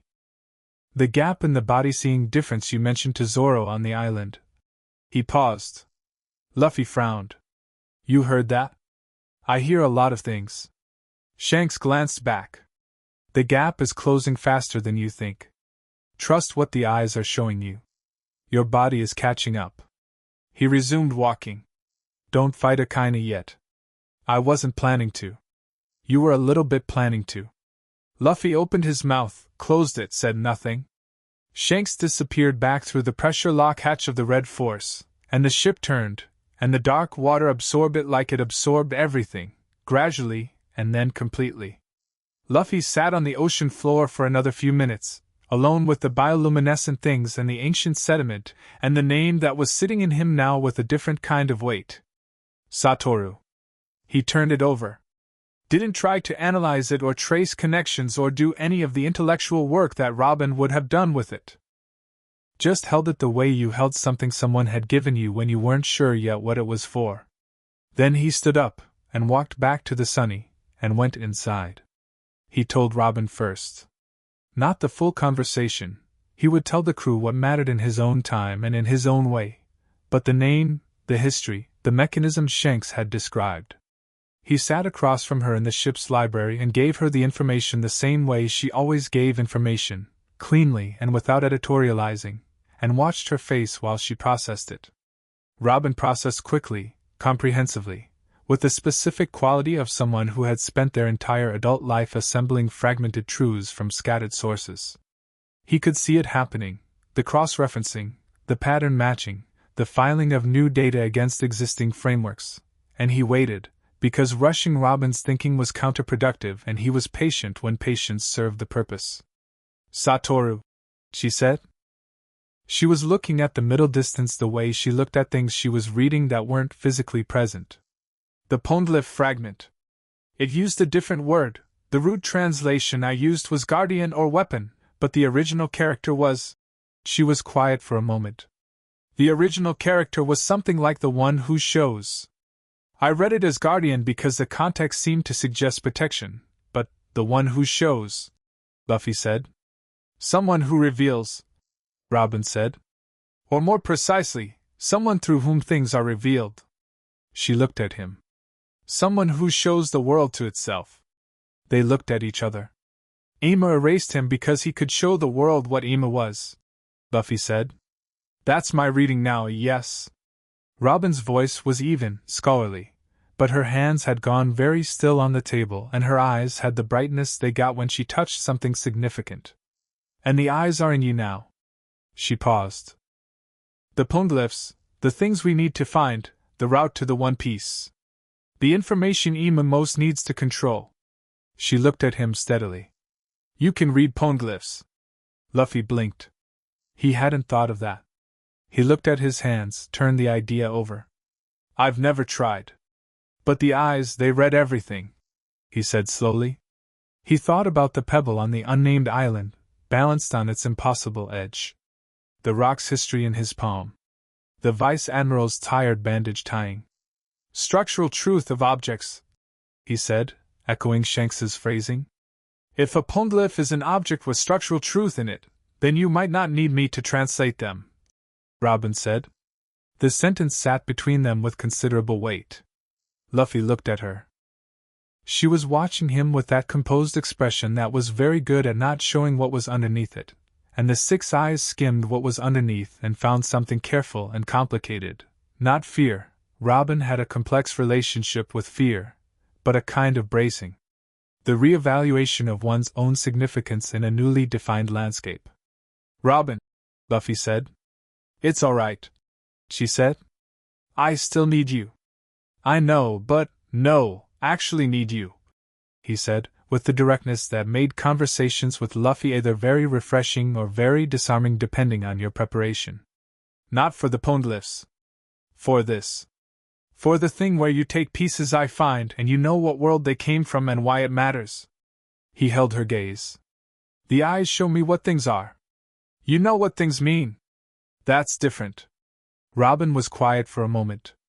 Then the hands on the table relaxed, and something in her expression settled into something less braced and more present. All right, she said. Okay. You should try to read a poneglyph, she said, already moving back into the scholarly register. To verify the hypothesis. The next island on the New World route should have, I know, Luffy said. I've been looking at the log pose data. There's one approximately 40 kilometers into the interior of the next island. Robin looked at him. How do you know where the poneglyph is on an island we haven't reached yet? I've been reading the ocean floor, Luffy said. The sediment pattern shifts near seastone deposits, and poneglyphs are always in areas with high seastone concentration. The geological signature comes through the water. He paused, aware that this sounded strange even by the new standards. I've been noticing things. Robin stared at him for a moment longer than she usually stared at things. Then she wrote something in her notebook, very deliberately, and closed it. Yes, she said. You have been noticing things. Sanji had cooked enough food for 3 days and distributed it across various storage locations with the systematic thoroughness of someone who'd been on enough ocean voyages to know that access to good food in bad conditions was a genuine tactical advantage. He was doing the final inventory in the galley when Luffy came in. Luffy sat on the counter, his usual spot, The one he'd occupied on every ship since forever, the spot that was slightly too high for sitting and which he had nonetheless claimed so thoroughly that it had become definitionally the Luffy spot, and watched Sanji work. "You talked to Shanks?" Sanji said without looking up. "Yeah. Is it bad?" Luffy considered the honest answer. "It's complicated," he said. "There's more to the eyes than I knew. Someone had them before me. 400 years ago. Ima destroyed him." Sanji's movements through the galley didn't stop, but they became slightly more deliberate. "And Ima knows you have them?" "Yes." "So Ima's going to come after you specifically?" "They already are," Luffy said. "The cipher pole in Sabaody wasn't standard protocol for my bounty level. Someone gave a specific order." He watched Sanji move through the galley, reading the efficiency in it, the practiced precision of someone who understood their space. "I need to know where the crew is with this." Sanji stopped. He turned and looked at Luffy directly, spatula in one hand, with the expression he wore when he decided something warranted his full attention and everything else could wait. "What do you mean, where the crew is with this?" "I mean, this is bigger than a bounty update," Luffy said. "It's Ima. It's the people at the top of the world. I want to know if everyone's still in." Sanji stared at him for a long moment. Then he put the spatula down. "You ridiculous rubber idiot," he said. Not unkindly.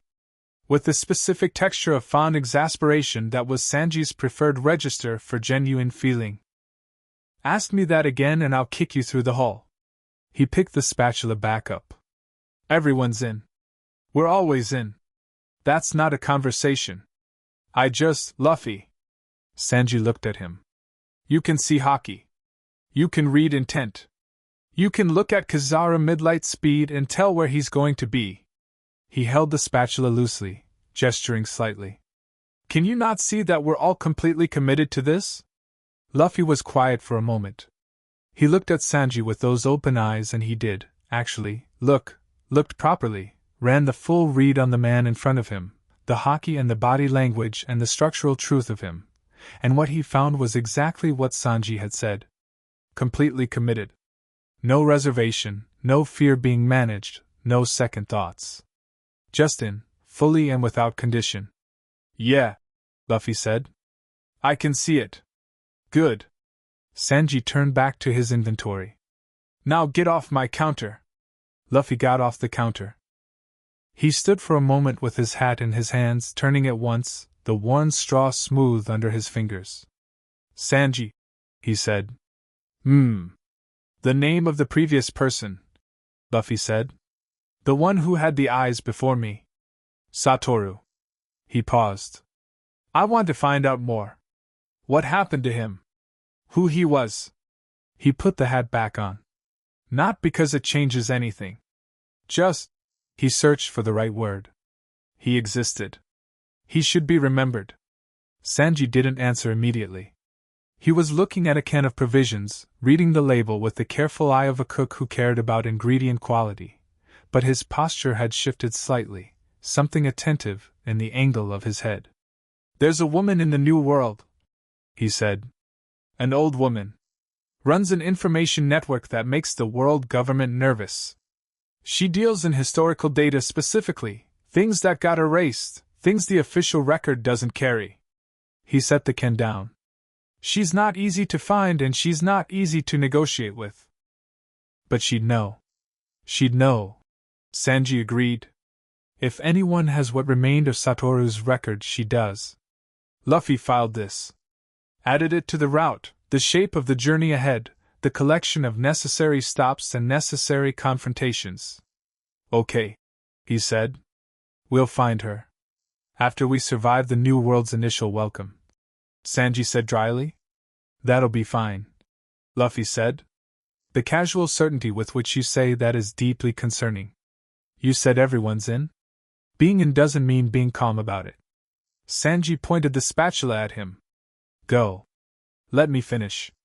Dinner in an hour." Luffy went. That night, when the sunny had gone deep enough that the pressure outside the coating was a constant low presence in the hull's conversation with itself, Zoro found him on the deck. Luffy was sitting with his legs over the edge of the bow, looking up through the resin bubble at the dark water above them, and the crew's sounds were muffled through the hull behind them. Usopp and Chopper's ongoing argument about something, Brook playing something slow and beautiful, Frankie's intermittent mechanical sounds from below.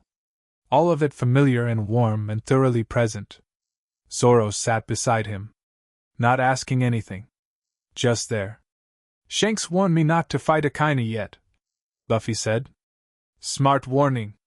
I know. Luffy was quiet for a moment. Not yet means eventually. Zoro said nothing. He was watching the water above them, the massive dark shapes of things moving through it, the deep oceans in different life. Everything Shanks told me, Luffy said. About the eyes, about Satoru, about Inu. It's big. Like the scale of it is. He pressed his hands flat on the deck, feeling the wood under his palms with the full sensitivity the six eyes gave him, the grain and the stress and the Frankie added reinforcement, and the whole long history of this ship that had carried all of them. It's fine, he said. I'm fine with it. But it's big. The king of the pirates is supposed to have big problems, Zoro said. Luffy looked sideways at him. Zoro was looking at the water, not at him. When I become king of the pirates, Luffy said, you'll be the world's greatest swordsman. Obviously.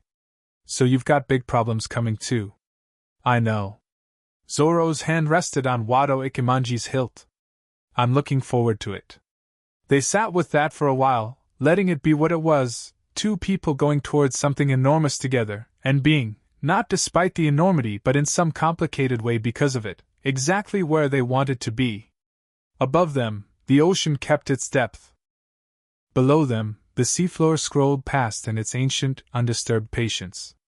And somewhere far above the waterline, in a place that appeared in no record and answered to no name, something that had been watching the six eyes for 400 years turned its attention fully, finally, toward the newest and most unexpected person who had ever possessed them. The attention was cold, patient, absolute. Luffy felt it, not through the eyes, not through observation haki, but through the simple animal instinct that lived underneath all of his extraordinary perception, and he felt it, and he let it sit on his skin for a moment, that vast cold specific attention, and then he turned his face upward toward the faint shimmer of surface light 1,000 meters above, and he looked back. Directly. Unflinching. Those burning impossible eyes open all the way. Hello, the gaze said, without words. I'm coming. Chapter 5. 5 Against God. The island had a name once. Luffy's eyes told him this before they'd fully docked, something in the stone of the cliff faces, the particular erosion pattern that happened when settlements existed and then didn't, the ghost architecture of foundations swallowed by a century of jungle growth. Whoever had lived here had built in the style of people who intended to stay, and then at some point they'd stopped intending anything. He didn't mention this to the crew. It was the kind of thing the eyes gave him constantly, background data flowing in alongside everything else, and he'd gotten good at sorting what needed saying from what simply was. The crew was focused on the immediate business of anchoring, supply inventory, the ongoing work of keeping a ship functional across long ocean distances. They didn't need the history of an abandoned settlement to do any of that. What they needed was the 3 days of rest that this island could give them before the next leg of the New World approach, and the poneglyph that Luffy had tracked through the ocean floor geology, and that Robin was already mapping a route to with the precise enthusiasm of a scholar who'd been promised something. What they got was approximately 6 hours of rest before Nami came above deck at dawn with her face doing the thing it did when she'd processed something unpleasant, and was organizing it into actionable intelligence. Den mushy, she said. Encrypted channel. Someone's been pinging the Sunny's receiver for the last 2 hours. Military-grade encryption, not marine standard. Different. Luffy was already awake, sitting on the deck with his eyes open and his attention running its morning survey of the island and surrounding water. He'd been tracking 5 signatures for an hour. They're already here, he said. Nami looked at him. How long? They arrived last night. After us. He stood. 5 of them. Spread across the island, north coast, the interior ridge, 2 in the jungle sector east of where we anchored, and 1. He looked at the cliff above the cove. 1 directly above us. Has been there since before dawn. He looked at Nami. They're good. Very good. Normal observation wouldn't have found them yet. Cipher pole? She said. Not the pole I've seen before. He turned to look at the island with full attention, pushing the 6 eyes to maximum range, reading the 5 signatures with the careful analysis he'd been developing since sobriety, the practice of not just detecting but understanding. Hockey profiles, body condition, equipment. Their hockey is different. Denser. The kind that comes from a specific kind of training rather than natural development. He paused. Like it was installed. Nami stared at him. Installed. That's what it looks like. He turned away from the island and looked at her. Wake the crew. But quietly. No alarm, they're watching for our response pattern. She was already moving. The crew assembled in the galley with the low light, low noise efficiency of people who'd had enough emergencies to know that the quality of the assembly determined the quality of the outcome. No one spoke above a murmur. Sanji was making coffee because Sanji made coffee regardless of tactical situation, operating on the principle that crises were more survivable when everyone was caffeinated, and nobody had ever found a flaw in this logic. Luffy stood at the head of the table with those eyes bright in the dim galley light and laid it out simply: 5 targets, specific positions, hockey profiles that read unusual, military-grade encrypted communication suggesting coordinated operation, presence on the island predating the Sunny's arrival. They let us arrive, Zoro said. He had all 3 swords on him, which he always did, but his hand was on Wado Ikemanji rather than resting neutral, which meant he'd already moved past assessment into something more forward-leaning. Yes, Luffy said. To contain us in the cove. Yes. So the island is the trap, not just the location. Zoro's eyes moved briefly to the ceiling, processing the geography, the cliff above them, the spread of 5 positions around their anchor point.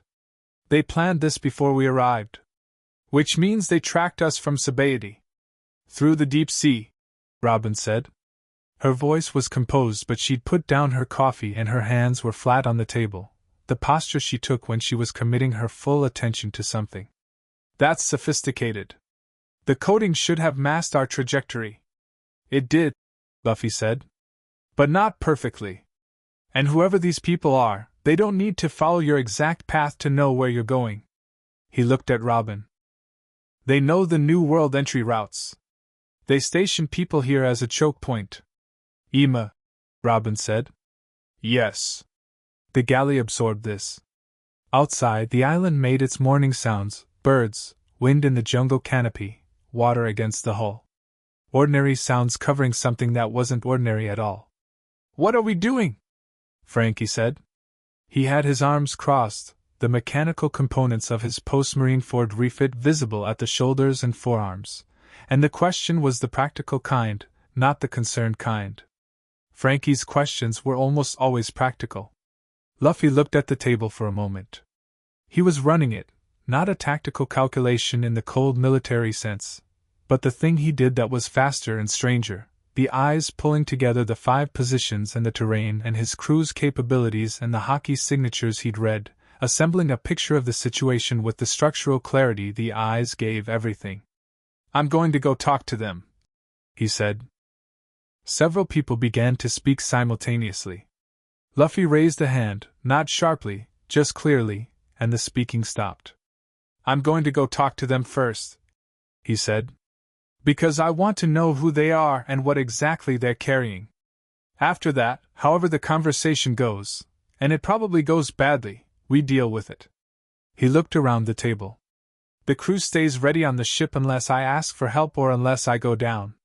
If I go down, you're not going down, Zoro said.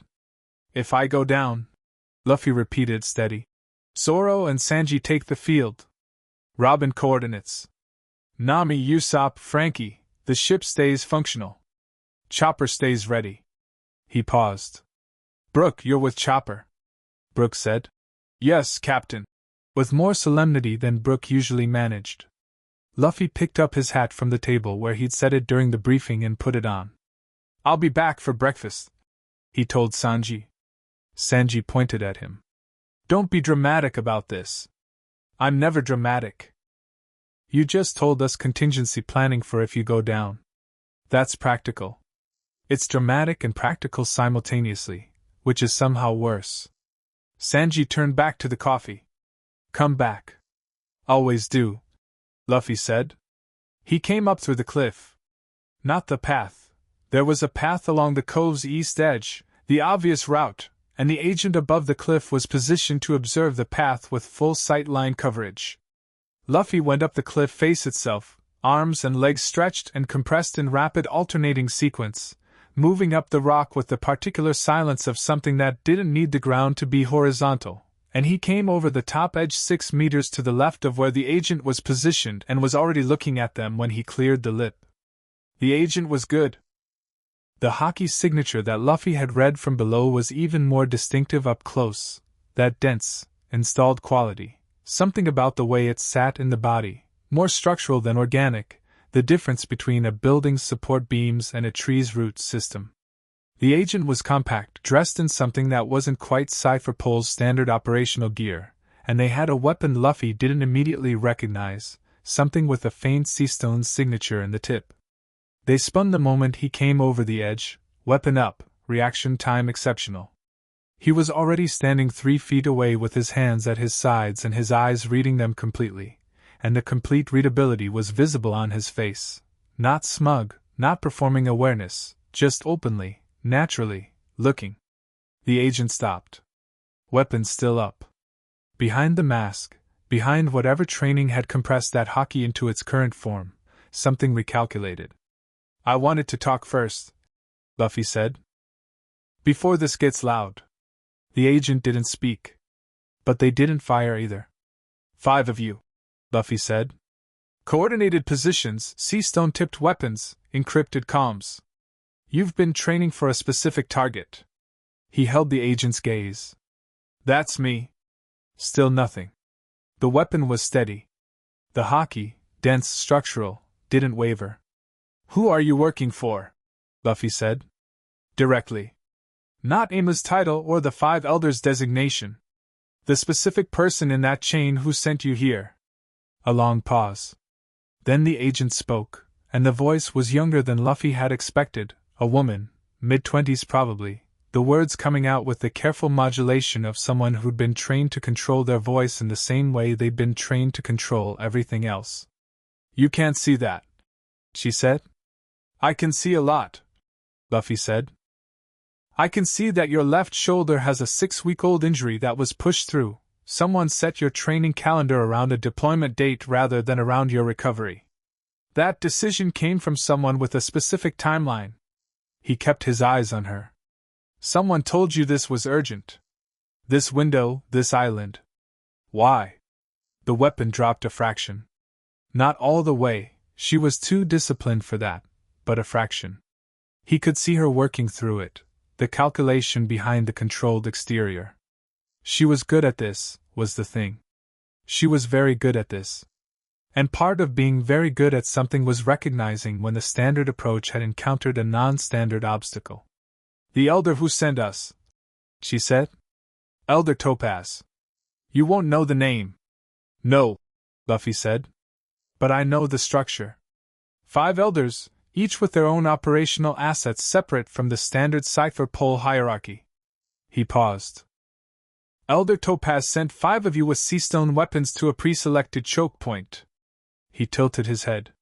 "That's not a capture operation." The fraction that the weapon had dropped became the full drop. The agent lowered it to her side and looked at him with the expression of someone who has been thoroughly read and is deciding what to do with the experience. "No," she said. "It's not." Luffy nodded. He'd suspected this from the hockey signatures. Capture operations had a different energy. The hockey was forward-facing, acquisitive. What he'd read in the 5 positions around the island was something more final, something that didn't have room in it for the variables of a living, resisting prisoner. "You were sent to kill me," he said. "Yes." "Because of the eyes." Because of what the eyes can reveal, she said. About the world. About the history Emu has spent 400 years managing. Something in her voice changed on that word, managing, something that sounded like it had been chosen with careful, deliberate irony.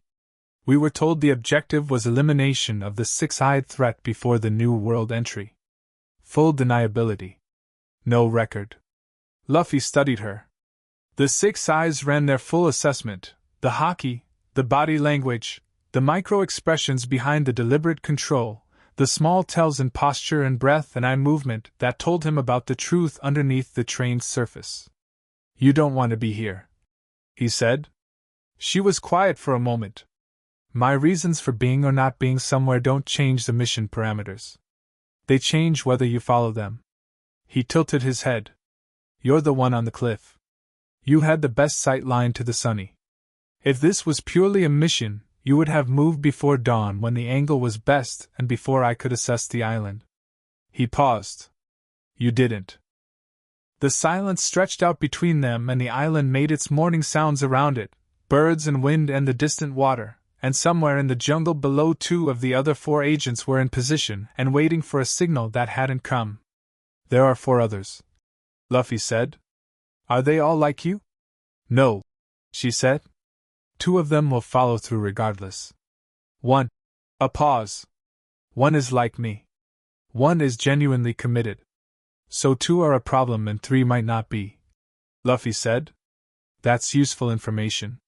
He looked at her steadily. I'm going to deal with this now, before it sits longer. I'd rather it went one way, but I'll handle it whatever way it needs to go. He reached up and settled his hat. What's your name? She blinked. Why does that matter? Because you're a person and it matters, Luffy said. Simple. Stated. You told me things you didn't have to tell me. I'd like to know your name. Another pause, longer this time, and behind the controlled expression something shifted that wasn't controlled, something that was just a 20-something woman recalibrating her understanding of who she was dealing with. Sarah, she said. Sarah, Luffy said. Okay. He looked out across the island from the cliff top, those eyes tracking the other 4 positions in the jungle and on the north coast with relaxed precision. Here's what's going to happen. I'm going to go deal with the 2 who'll follow through. The one who's like you and the one who's on the fence. I'd like you to handle them. Tell them the mission is restructured. He looked back at her. Can you do that? Sarah looked at him for a long moment. The weapon was still at her side. Her haki, dense, structural, trained, was doing something he hadn't expected, which was warming. Incrementally, almost imperceptibly, the cold architectural quality of it becoming something with a little more movement in it. Yes, she said. Good. He stepped off the cliff edge and dropped. He found them through the jungle by their haki signatures the way you found light in a dark room, direct and without ceremony. The 2 he was looking for had positioned themselves well, 1 in the tree canopy on the jungle ridge, 1 at ground level in the dense growth near the island's central stream. Good tacticians, experienced, the kind of operational patience that came from many missions rather than training scenarios. They'd been still and silent for hours. Their haki was different from Sarah's, colder, flatter, without the complicated interior geography that he'd read in her. Not without personality. Just pointed entirely outward, entirely in service of the mission.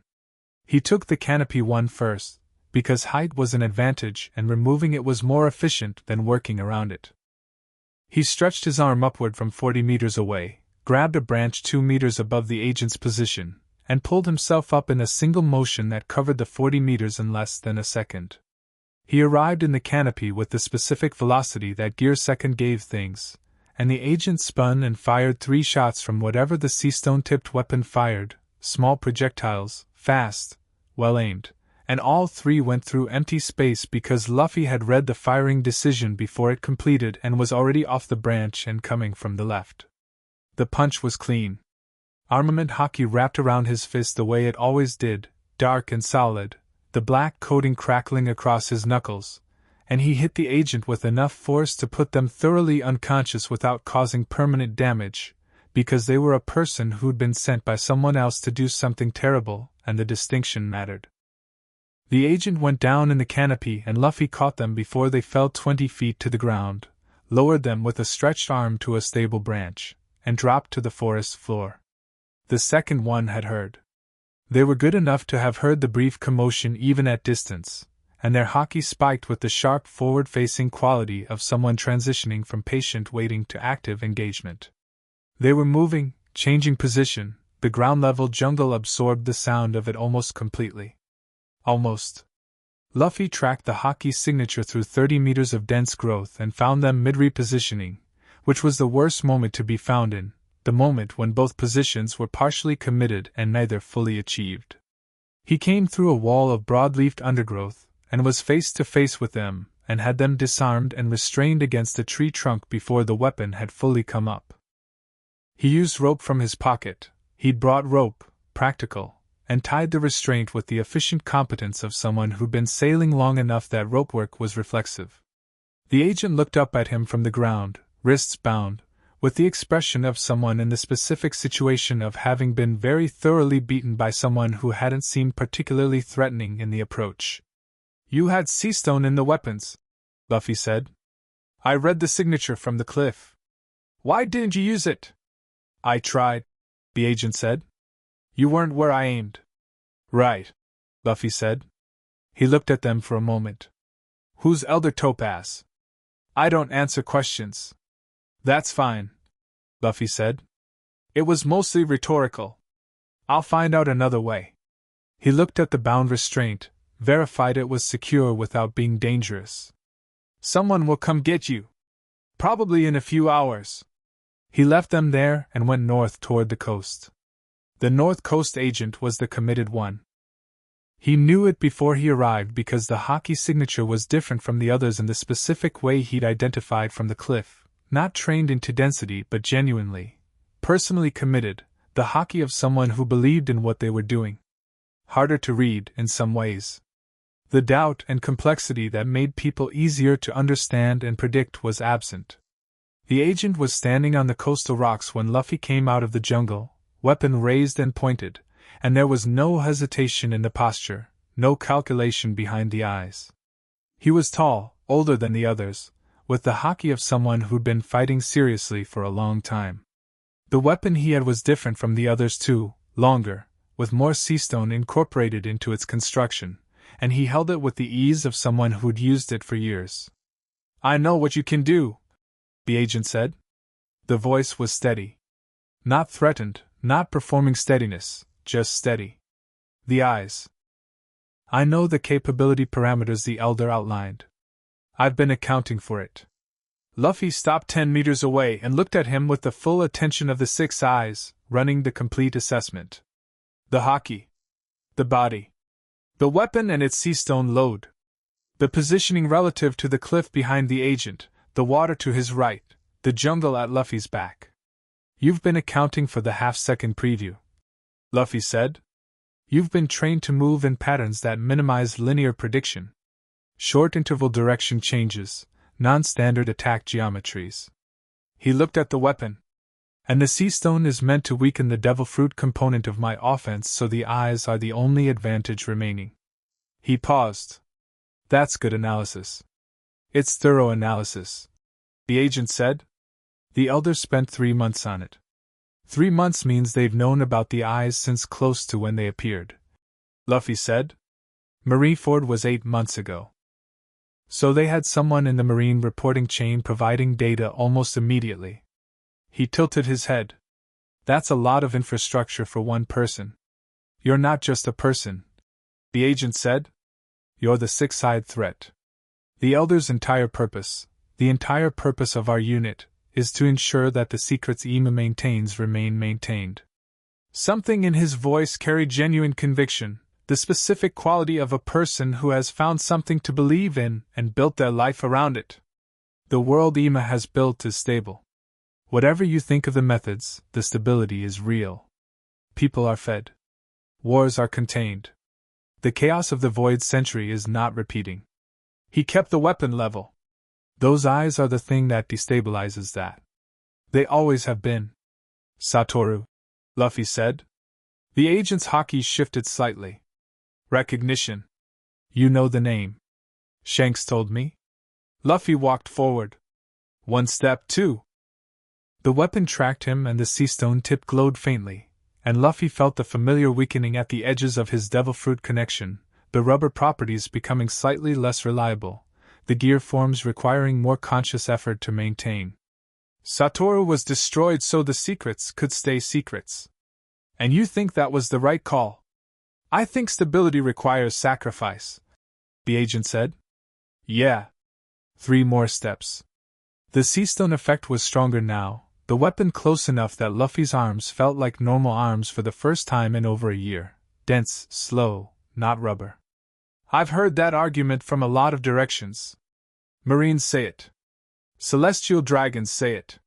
The world government says it. He stopped 4 meters from the weapon's tip. The sea stone was at its maximum effect range and his devil fruit was significantly compromised.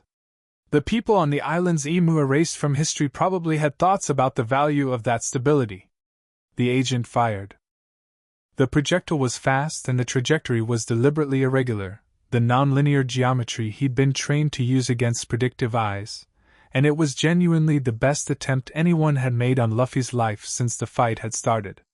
It was aimed not at where Luffy was or where a half-second preview would put him but at a position extrapolated from his movement pattern over the last 4 meters, a third-order prediction that a normal fighter using observation haki couldn't have made. Luffy read it at full second, not half, because the 6 eyes at full capacity didn't just read the next position, they read the decision architecture behind the shot. And a decision that was built on extrapolated pattern required a different kind of reading than a decision built on direct targeting, and the difference was 1 full second rather than half. He moved sideways by 2 feet and let it pass. Then he was inside the weapon's range and his left hand was on the barrel pushing it further aside and his right fist was coming up under the agent's guard with everything he had in it, all the armament haki he could push through the sea stone effect, which was less than full strength, but was still the fist of someone who'd been training since Marineford and sparring with Zoro for months. The agent went back against the cliff.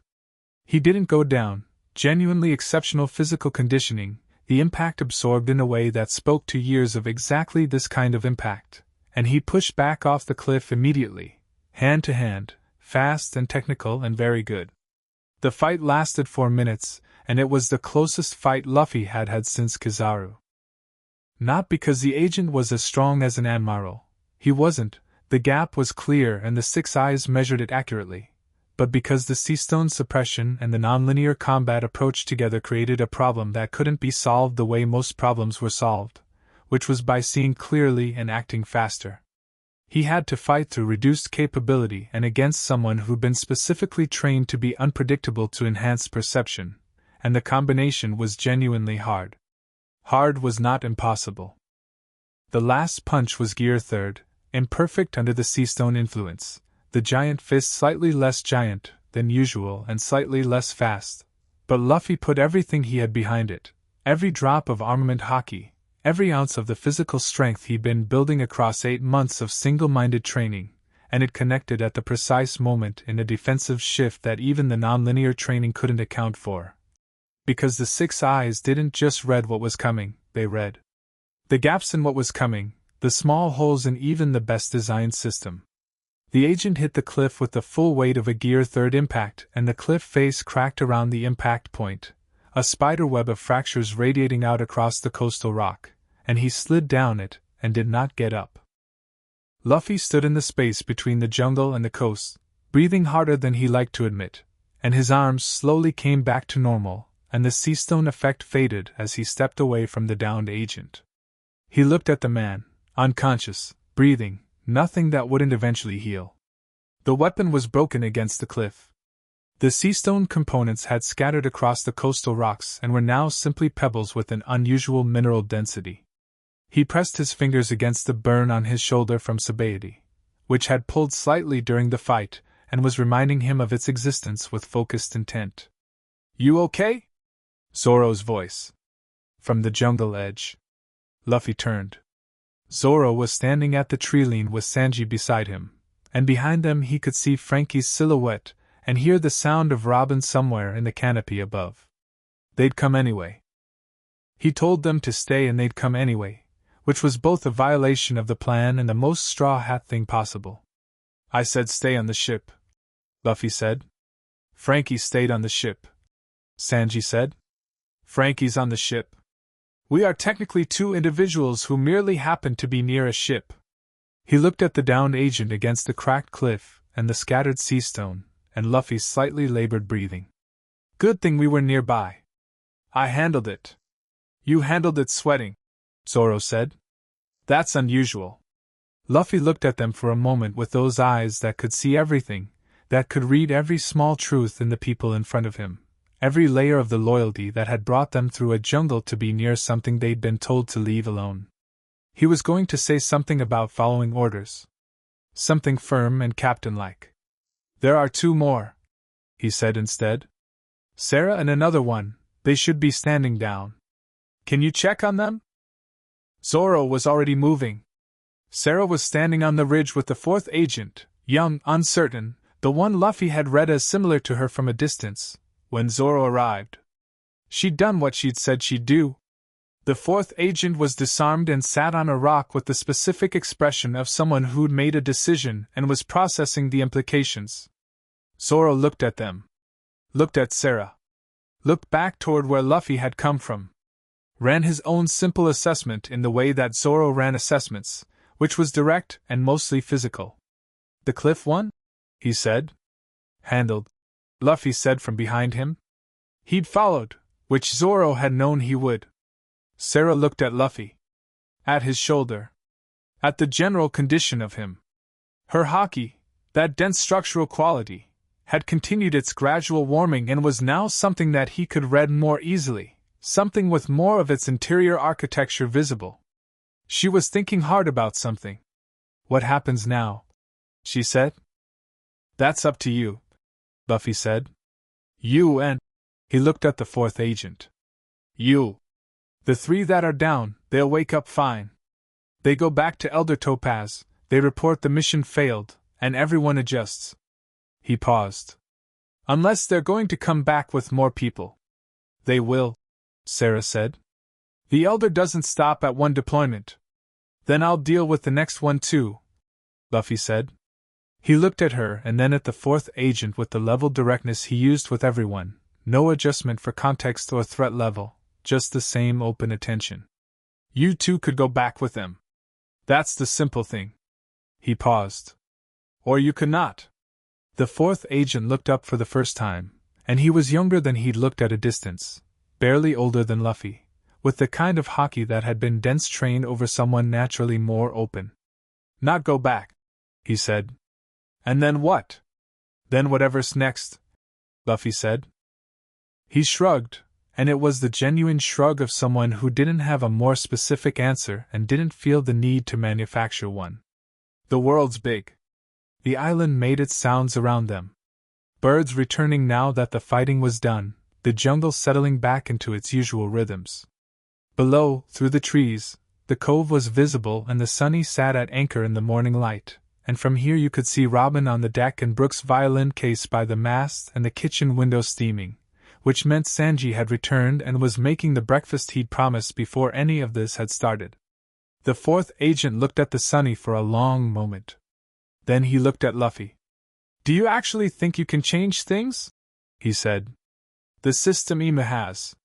It's been 400 years. Yeah, Luffy said. That's not an argument. I know. He settled his hat. But I'm going to be king of the pirates, and the previous person who had these eyes got erased from history for seeing too much, and I think it's about time someone looked back at the people doing the erasing. He looked at the kid. I'm not asking you to believe me. I'm asking if you want to see what happens. A long pause. Breakfast smells good, the kid said. Luffy grinned. Chopper's medical assessment that afternoon was the kind that involved a lot of pointed sighing and aggressive bandage application, which was his primary language for expressing concern. He found the shoulder strain from the pulled Sabaody burn, 2 new bruises from the committed agent's hand-to-hand work, and a sea stone exposure effect on Luffy's devil fruit that he diagnosed as temporary but wanted to monitor. The sea stone exposure, he said, taping a bandage with unnecessary force to make his feelings clear. How close were you to the weapon? Close, Luffy said. How close? Inside the range. Chopper stopped. Looked up. You fought inside Seastone range deliberately? The engagement geometry required it, Luffy said. I could see the window, but I needed to be close to use it. Chopper resumed taping, now with even more force. The eyes give you the window, but the Seastone reduces your effectiveness within that window, which means you were calculating with reduced capability from a position of deliberate exposure. Yes. That's extremely, I know. Luffy. Chopper. He looked at him with those eyes, and Chopper held the look with the specific resilience of a doctor who decided that being seen through didn't exempt him from saying what needed saying. It worked, Luffy said. It worked this time, Chopper said. Because you could see it. But if the Seastone exposure reduces the eyes, it doesn't, Luffy said. The eyes don't use the devil fruit. They're separate. He paused. I tested it. During the fight. The suppression hit the rubber and the gear forms, but the reading didn't change. He looked at his hands. The eyes are just eyes. Chopper absorbed this. Some of the aggressive taping force reduced slightly. You're sure? Yes. Because if they're biologically linked to the Gomu Gomu, they're not. They were here before the fruit. He said it with the simple certainty of someone stating something they'd verified thoroughly. They came from somewhere else. Chopper put down the tape. He looked at Luffy with the particular expression he wore when he was processing information that was medical in some ways and deeply not medical in others, when the thing in front of him crossed from the domain of science into something he had words for but not frameworks. Satoru, he said quietly. Luffy looked at him. Robin told you. Robin told everyone, Chopper said. While you were on the cliff. She thought we should all know. He picked the tape back up. She was right. She usually is, Luffy said. Chopper finished the bandaging in silence. Then he sat back on his heels and looked up, and the expression had settled into something less professional and more personal, the face under the doctor face. 400 years, he said. That's a long time to be erased. Yeah, Luffy said. Do you think about him? Satoru. Do you? Chopper searched for the right question. Does it feel like there's something of him in there? In the eyes? Luffy was quiet for a long moment. He turned inward the way he did sometimes, reading himself the way the eyes read everything else, looking at the blue light from the inside. He didn't know how to explain what he found there. Something old, maybe. Something patient.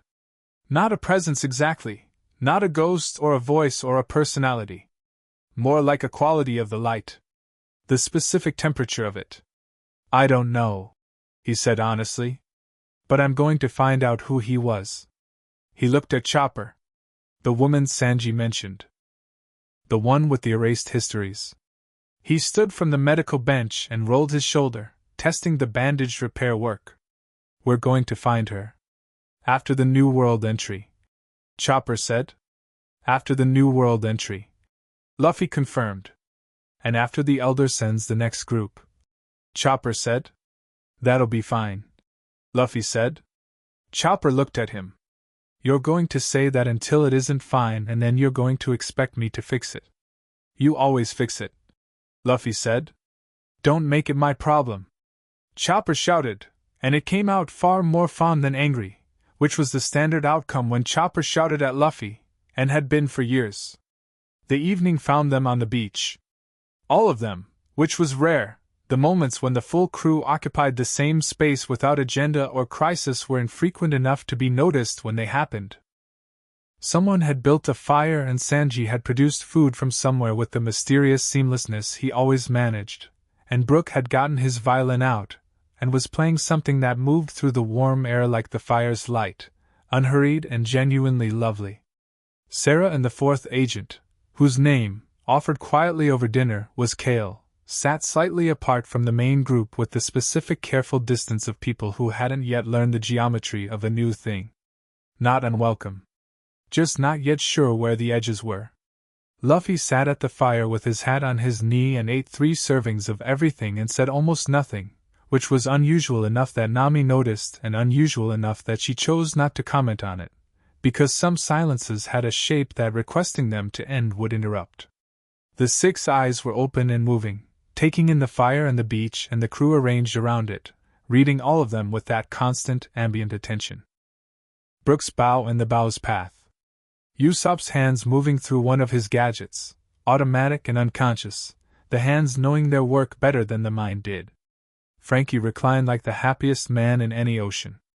Robin with her book open but her eyes above it, watching the group with the particular quality of attention that meant she was memorizing something. Zoro asleep against a driftwood log, which he could apparently do anywhere and under any conditions, and the swords across his lap even in sleep. Nami with her navigation journal, star-checking, the old habit of someone who felt safer when she knew exactly where she was. Sanji at the fire's edge smoking his cigarette, watching Nami when he thought nobody was watching him. Being watched by everyone. Chopper asleep against Luffy's side, small and warm, the hat over both of them like a tent. Luffy looked at all of it. Held it in the full resolution the 6 eyes allowed, every detail sharp and present, nothing soft or blurred or distant. Just his crew. Just this beach and this fire, and this night on an island with no name. He pressed his fingers briefly against the scar on his chest. Somewhere above them, the sky was enormous and full of information that the eyes could read, weather systems, star positions, the atmospheric conditions that Nami tracked and he now tracked too, the layered visible data of the natural world doing what it had always done. And underneath all of it, in the sublayer of perception that the 6 eyes had been developing since Marineford, the faint cold sense of something watching back. Something that had been watching since he'd looked up through 1,000 meters of ocean water and looked back. He let it watch. Let it assess him with whatever perception it had, across whatever distance separated a boy on a beach from whatever throne Emu sat on in whatever undocumented room at the top of the world. He was going to go there. Not today. Not tomorrow. But the direction was set, and the crew was around him, and the eyes were open, and the world between here and there was going to show him everything it had, and he was going to see all of it. The fire cracked and Brook played and Chopper made small sleeping sounds and the island held them all in its temporary keeping. Luffy put his hat back on. He was ready. Chapter 6. The flag at the edge of the world. The new world smelled like lightning even when there wasn't any. Nami said this on the first morning, standing at the helm with her hair pushed back and her log pose spinning in ways that no log pose was designed to spin, and everyone who heard it nodded because it was exactly right. The air here had a charge to it, an aliveness, like the atmosphere itself was paying attention. Like the sea knew it was the last sea and had decided to conduct itself accordingly. The sunny had broken the surface from the coating 3 days ago, coming up through dark water into a sky that was already doing 3 different weather systems simultaneously, and the crew had stood on deck in the wind and looked at the new world the way people looked at things they'd been moving toward for a long time.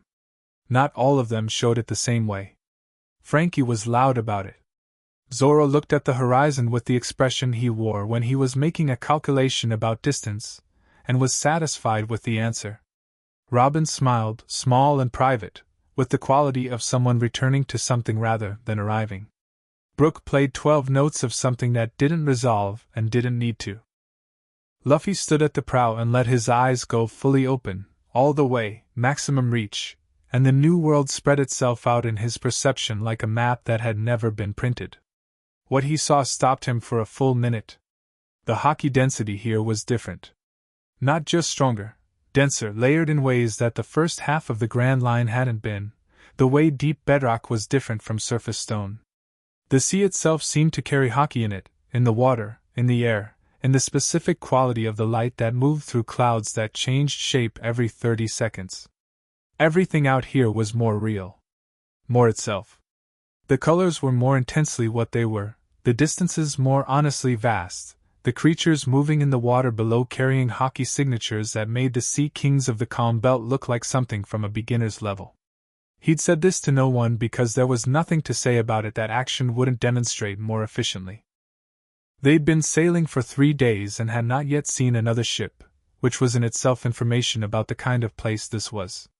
The New World didn't encourage idle traffic. You came here because you had somewhere to be and you'd earned the right to try reaching it, or you came here and didn't last long enough for it to matter.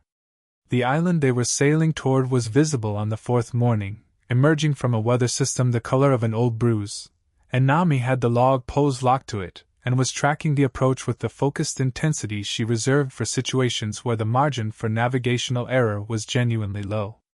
"Big island," Usopp said, from the crow's nest. "Yes," Luffy said from the deck, without looking up. "You can see it from down there?" "I can see everything on it from down here," Luffy said. "There's a town on the southern coast, bigger than it looks from the outside. The buildings extend inland and underground. I can see the structural difference in the rock." He turned slightly. "There's a poneglyph. Interior. Below the town, actually. In a chamber that's been sealed for a long time." He paused. "And there are people with very strong haki in that town. A lot of them." The crow's nest was quiet for a moment. "How strong?" Zoro said, from beside the mast. Luffy considered. He ran comparisons in the way the eyes allowed, measuring the signatures against the database of things he'd encountered, calibrating. "Most of them are at Vice Admiral level or above," he said. "There are 3 that are higher than that." He turned to look at Zoro directly. "One of them is as strong as my hawk." The name landed with appropriate weight. Zoro's hand went to Wado Ikimanji, not drawing, just touching, the reflex of a man responding to a specific kind of information with a specific kind of interest. "As strong as or stronger than?" Zoro said. Luffy looked back at the island. Ran the read again carefully. "Different," he said. "Not a direct comparison. But at that level." He paused.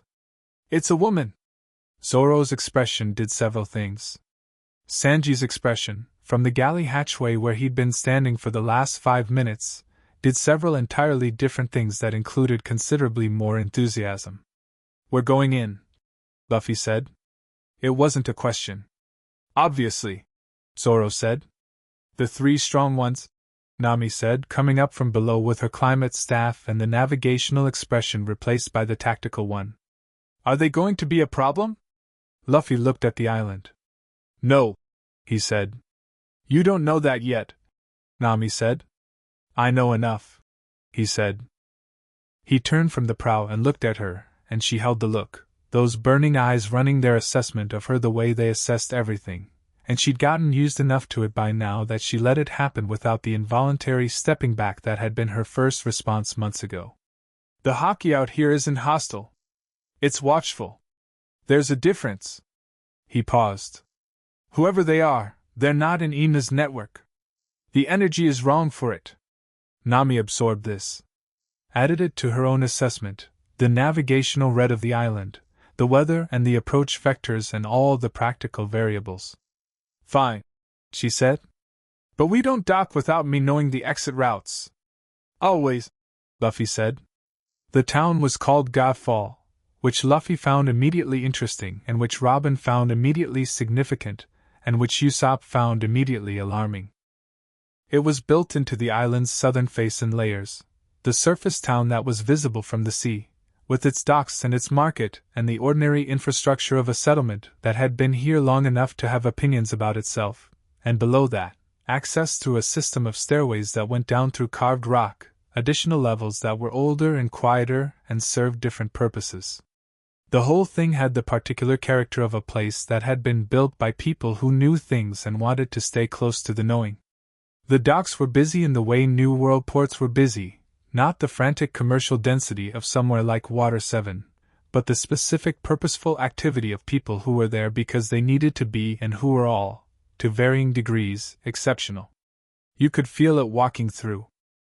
Every person they passed on the dock had the small unmistakable quality of someone carrying significant power lightly, The ease of people who'd lived with their strength long enough that it had stopped being remarkable to them. Several of them looked at Luffy. Not the way people looked at a pirate, or a bounty, or a threat. The way people looked at something familiar. The eyes, Luffy understood. They'd seen eyes like his before, or heard about them, or both. He read the recognition as it moved across face after face and found the data. This place knew about the 6 eyes, and the knowledge was old, and it wasn't fear. He didn't adjust his posture or hide his face or look away from any of them. The 3 strong signatures were together, which the 6 eyes had told him before they docked. He'd been tracking their position since the boat had touched the pier, and they were in the lower levels, the older carved rock section, and they were aware of him. He could read the shift in their haki when he stepped onto the dock, the specific adjustment that fighters made when something in their perceptual environment changed in a way that mattered. "I'm going down," he told the crew. "Not alone," Zoro said. "Yeah, alone," Luffy said. These people knew Satoru." He said it with the calm certainty of someone who'd read it in the dock faces, and the body language, and the specific quality of the recognition. "Or they knew of him. They're not a threat to me and I'm not a threat to them, and if I walk down there with the crew it becomes something more complicated than it needs to be." He looked at Zoro. "Get supplies. Find the Poneglyph location. There's an entrance through the fishmonger's basement on the 2nd level. Robin will want to see it." He paused. "I'll be back." Zoro looked at him for a long moment. The assessment was running. Luffy could see it. The haki of the island's powerful residents, and Luffy's own steady read of the situation, and the outcome of Zoro's personal calculus about when to push back and when to trust. 2 hours, Zoro said. "Sure," Luffy said, and walked into the town. The lower levels had a specific quality of light, something that came through carved ventilation shafts in the rock and traveled down at the particular angle of midday, pooling on the stone floors and warm columns.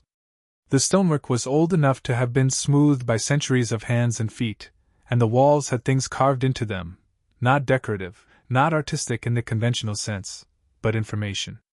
Symbols, some of them, and in among the symbols things that might have been records. Luffy walked through it, and his eyes read all of it. He stopped at one section of wall and stood very still for approximately 40 seconds. Not reading slowly, reading the way he read everything, fast and comprehensively, and then standing with what he'd read, holding it. The carvings told a story. Not in any language Robin would have in her personal lexicon, but in the structural truth of things, the grammar of images and relationships that the eyes could parse the way they parse the grain of wood or the pattern of ocean floor sediment. A story about a man who had come here, who had stayed here for a time, who had used the lower levels to map something, to record something, who had eventually gone north, and not come back. Satoru had been here. 400 years ago, the man whose eyes Luffy now carried had stood in this corridor, and pressed his hands against these walls and left something of himself in the stone, and the 6 eyes read it like a letter written specifically for someone who wasn't born yet. Luffy put his hand against the wall where the record was densest, palm flat against the carved surface, and let the eyes do their full work. What came through was not a biography, not a clean narrative. Fragments, the emotional residue of a person, the things that had mattered enough to leave a mark even in stone. Laughter, somehow, that was in there, the specific energetic signature of someone who found the world genuinely funny. Grief, too, different in character from the laughter but present with equal weight. Something that felt like stubbornness in the most fundamental sense, not the stubbornness of someone resisting something, but the stubbornness of someone who had simply, at a cellular level, declined to be anything other than exactly what they were. Luffy stood at the wall for a long time. Then he said quietly, to the empty corridor, "I found your island." The stone didn't answer. Of course it didn't. But the light from the ventilation shaft moved as a cloud passed above the island, and for just a moment the corridor was brighter, and Luffy's eyes caught that brightness and did something with it that eyes didn't normally do, and if anyone had been watching they'd have seen a boy standing in a golden corridor with his hand on an ancient wall and blue eyes that were, very briefly, something other than calculating. I'll take it from here, he said.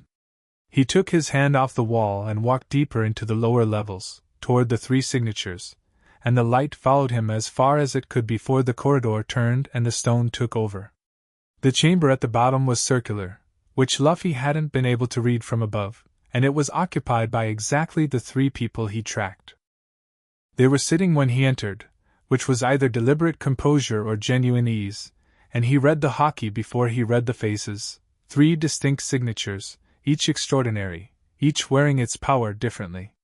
The one he'd compared to Mihawk was a woman perhaps 60, with the specific stillness of someone who'd been powerful for so long that movement was a deliberate choice rather than a default. The second was a man with scarring across his neck and jaw that was old enough to have become simply part of his face.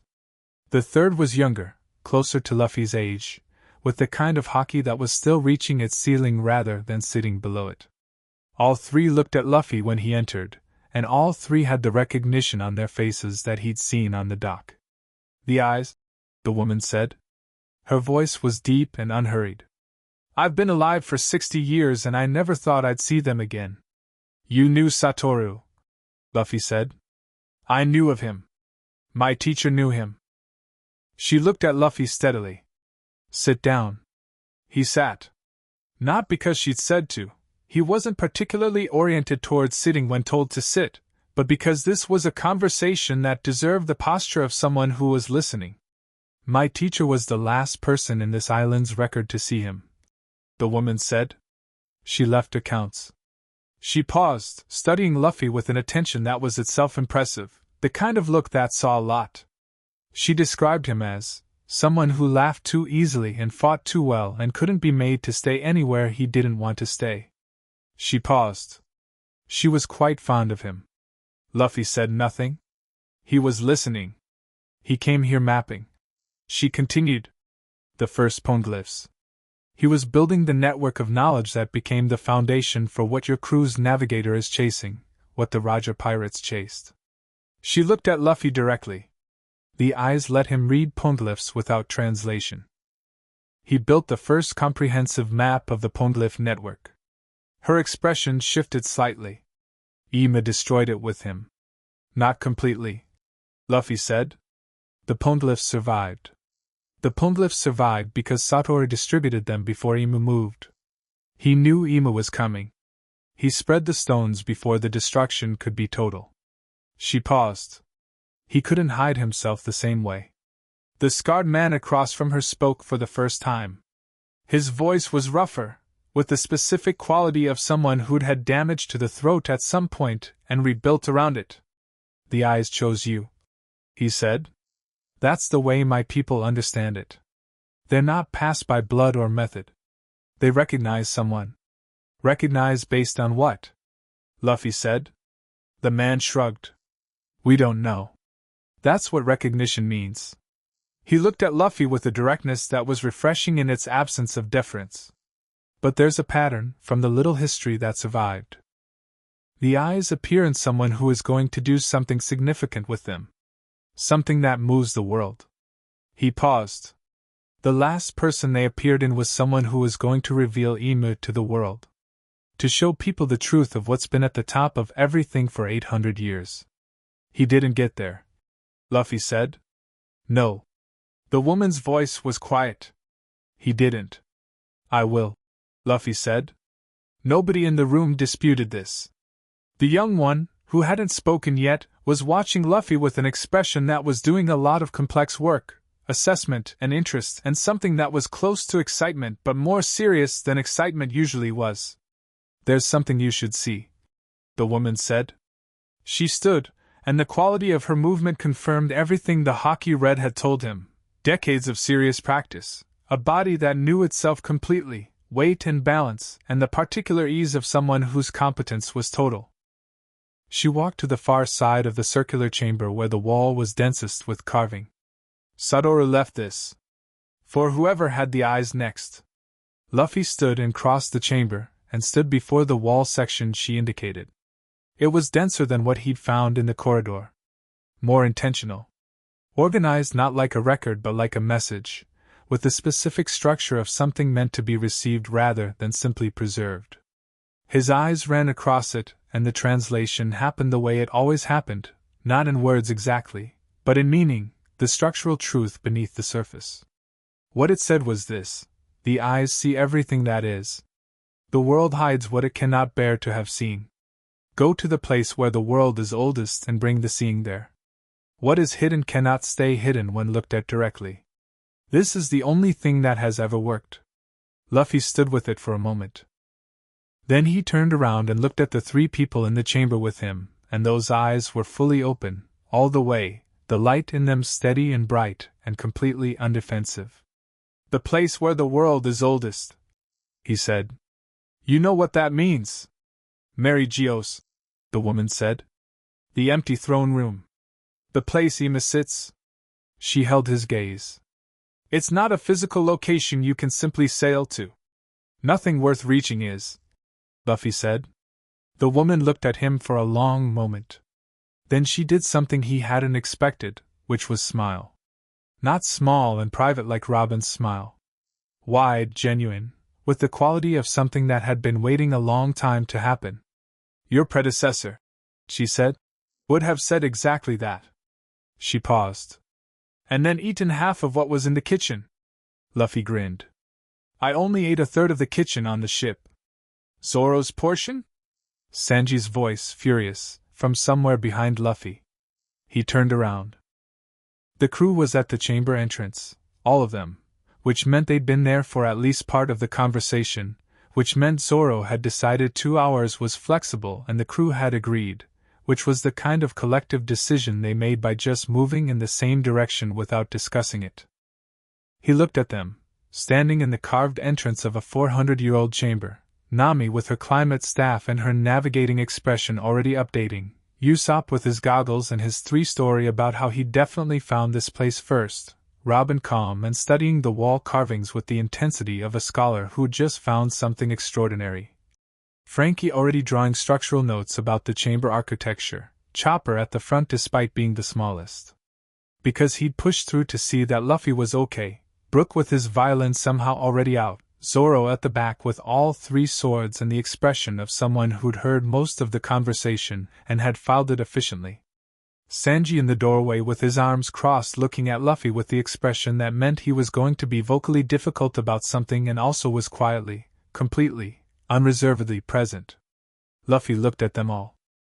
Held it, the way he'd held the stone wall, with the full attention the eyes gave everything, let the data come in fully, all of them, the haki and the body language and the structural truth of 8 people who had chosen this specific life and kept choosing it through everything that had happened and everything that was coming.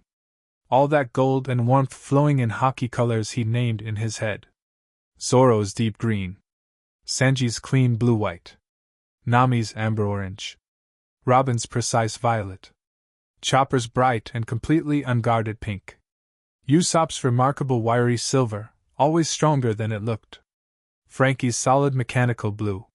Brook's extraordinary pale gold, old and sad and joyful in the same breath.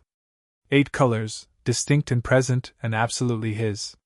"The poneglyph is in the subchamber below this one," he said. "Robin. Already found the entrance," she said. "Nami. The route north and then through the upper New World to the approach to Mary Geos, being calculated," she said. "Frankie, the ship needs, already handled the starboard bow fracture," Frankie said. "Fixed it last night." "Good." Luffy looked at all of them one more time. Then he said simply, "Let's go." Robin and the poneglyph took 40 minutes, which was 38 minutes faster than it would have taken without Luffy. He'd read the stone almost instantly, the moment his eyes ran across the carved text, not translating, not interpreting, just receiving, the meaning arriving whole the way all structural truth arrived for the 6 eyes.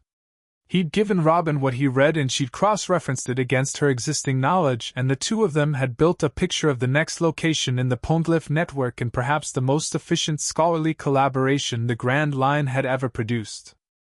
The 3 keepers of the chamber, he thought of them that way, the people who'd been holding Satoru's record, had observed this with the specific quality of people watching a prophecy resolve.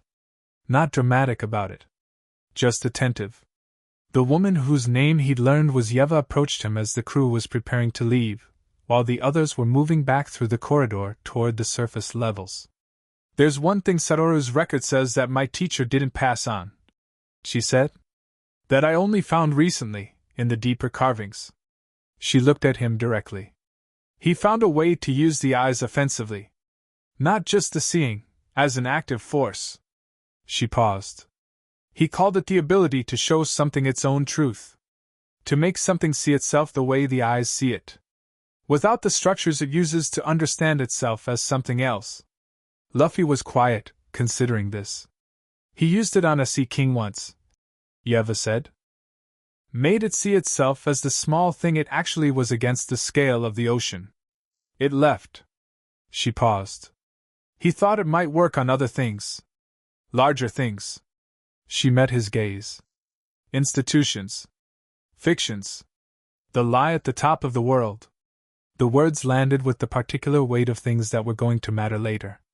He didn't say anything about this to the crew on the way back up. It sat with him, warm and patient, in the same place where Satoru's laugh lived in the stone walls of the corridor. They left Godfall on the afternoon tide. Nami had the route plotted, not a direct route, because nothing about this ocean allowed direct routes, but a route that threaded through the variables she'd mapped and accounted for weather and marine positioning and the specific unpredictability of New World navigation, and still pointed, at every step, toward the north. Toward the upper sea. Toward the things that were going to be necessary before Mary Geos became possible.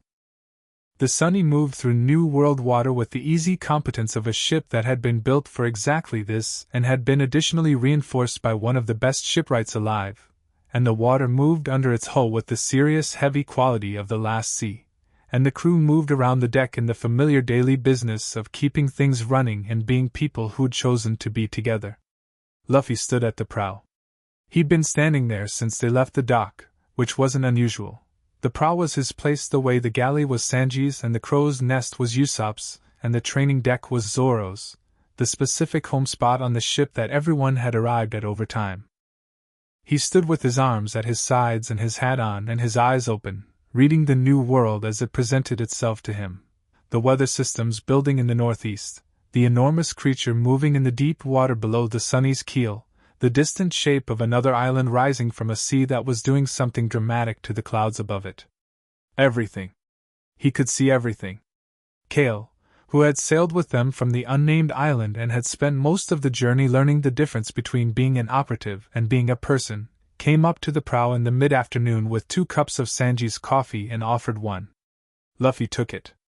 "What does it actually look like?" Kale said. "The seeing. What's it like from the inside?" Luffy thought about it, which he didn't always do when people asked him things, but this question deserved thinking about.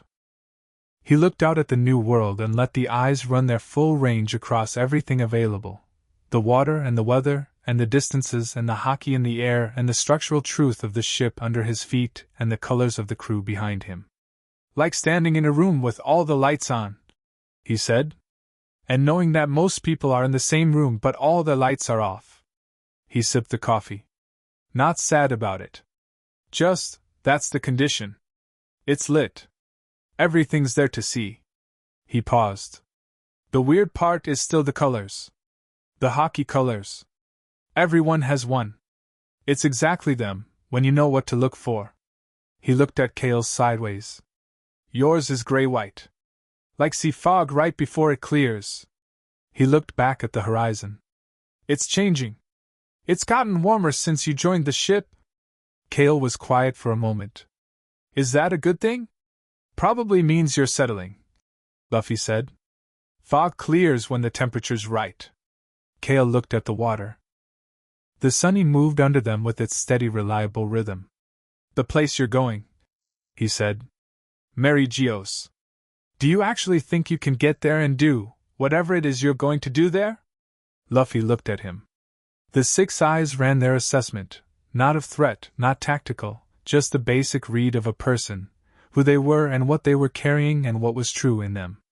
What he found was genuine curiosity. The question of someone who was invested in the answer not because it affected their safety, but because they were actually interested. Yes, Luffy said. Because of the eyes. Because of the eyes and the crew and everything else, Luffy said. But the eyes aren't why I'm going. He settled his hat against the wind.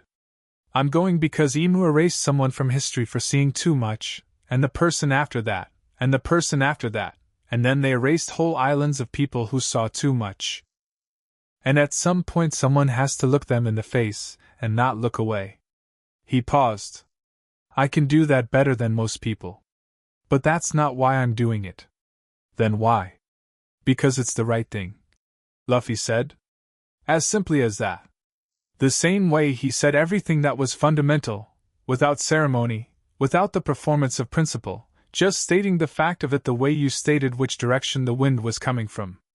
Kale looked at him for a long moment, and whatever he found there was apparently sufficient, because he nodded once, a small definitive motion, and drank his coffee and said nothing else and stood there, and that was fine.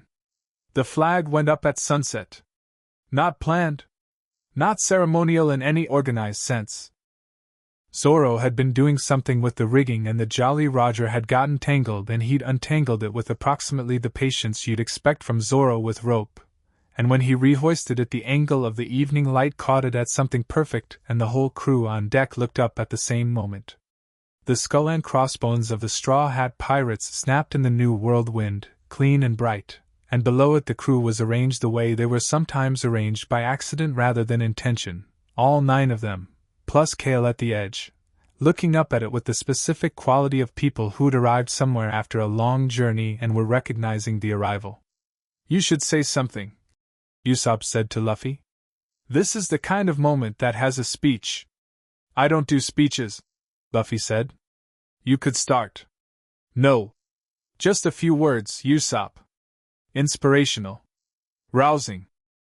The crew deserves, the crew is fine, Luffy said, and looked at them all with those eyes that could see the truth of everything, and what he saw in 8 faces, 9 now, was exactly what he told Kale in Godfall. Gold and warmth and colors that were exactly themselves, bright in the evening light of the new world's first real sunset. Robin was watching him with that small private smile. Nami had her arms crossed and her expression doing the thing where it was trying to be practical and wasn't entirely succeeding. Chopper was openly crying, which was Chopper's standard response to emotional moments, and had never not been exactly the right response.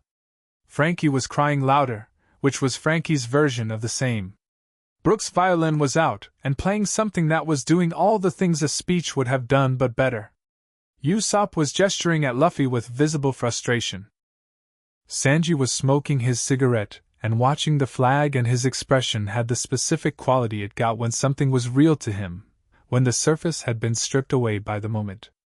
Zoro was looking at the horizon north of the flag, and the horizon was where he always looked, and the swords were at his hip and his jaw was set and his green haki was steady and vast and entirely itself. The new world spread out around the sunny in every direction, hostile and enormous and alive with things that were going to require everything they had. Luffy looked at the flag. He'd been looking at that flag his whole life, in one form or another. Before he had it, he'd been looking toward it. The idea of it. The specific shape of what it meant to sail freely, to move through the world with a crew that chose to move with you, to put your name on the wind and let the world know exactly where you stood. He'd always known he was going to get here. The eyes hadn't changed that. The eyes hadn't changed him. They'd done what the scarred man in Godfall had said, made him more visible. Shown more of what was already there. The seeing, the impossibly bright reading of everything, the structural truth of the world arriving continuously without pause, all of it was his, fully and completely, woven into him the way the rubber was woven into him, and it was the most natural thing he'd ever experienced. Not a burden. Not a responsibility. Not a destiny in the heavy imposed sense. Just the lights being on.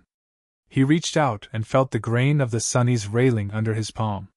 Felt the ship's history in it, Mary's memory, and then this ship, and all the water under the hull and all the water still to come. Felt his own heartbeat, which was steady and unremarkable, The heart of a 17-year-old boy who ate too much and slept too heavily and laughed too easily. Satoru had laughed too easily. Luffy grinned.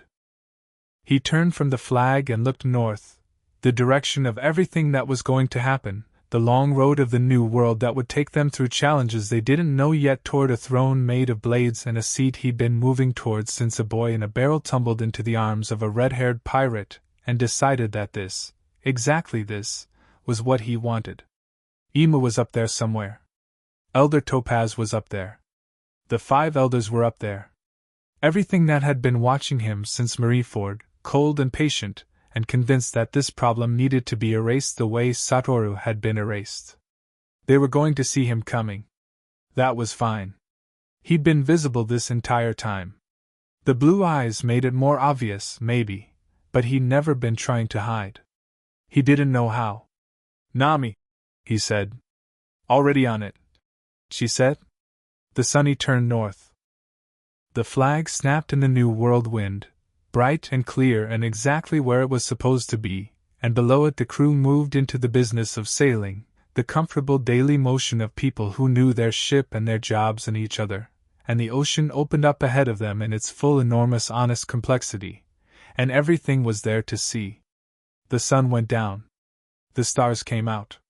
The New World stars were different from other stars, thicker, brighter, as if the sky here was also doing its best, also conducting itself accordingly. Luffy stood at the prow with his eyes open and the night flowing in around him and let it all come, every piece of data the eyes offered, the full resolution of the world in its last and most serious ocean, the distances and the depths and the hockey moving through the air like color through water. Far ahead, too far for anyone else to read, something vast was watching him with cold, patient attention. He met it with those burning eyes. He was not afraid. He was going to be king of the pirates, and these were his eyes, and this was his sea, and the lights were on. He could see everything.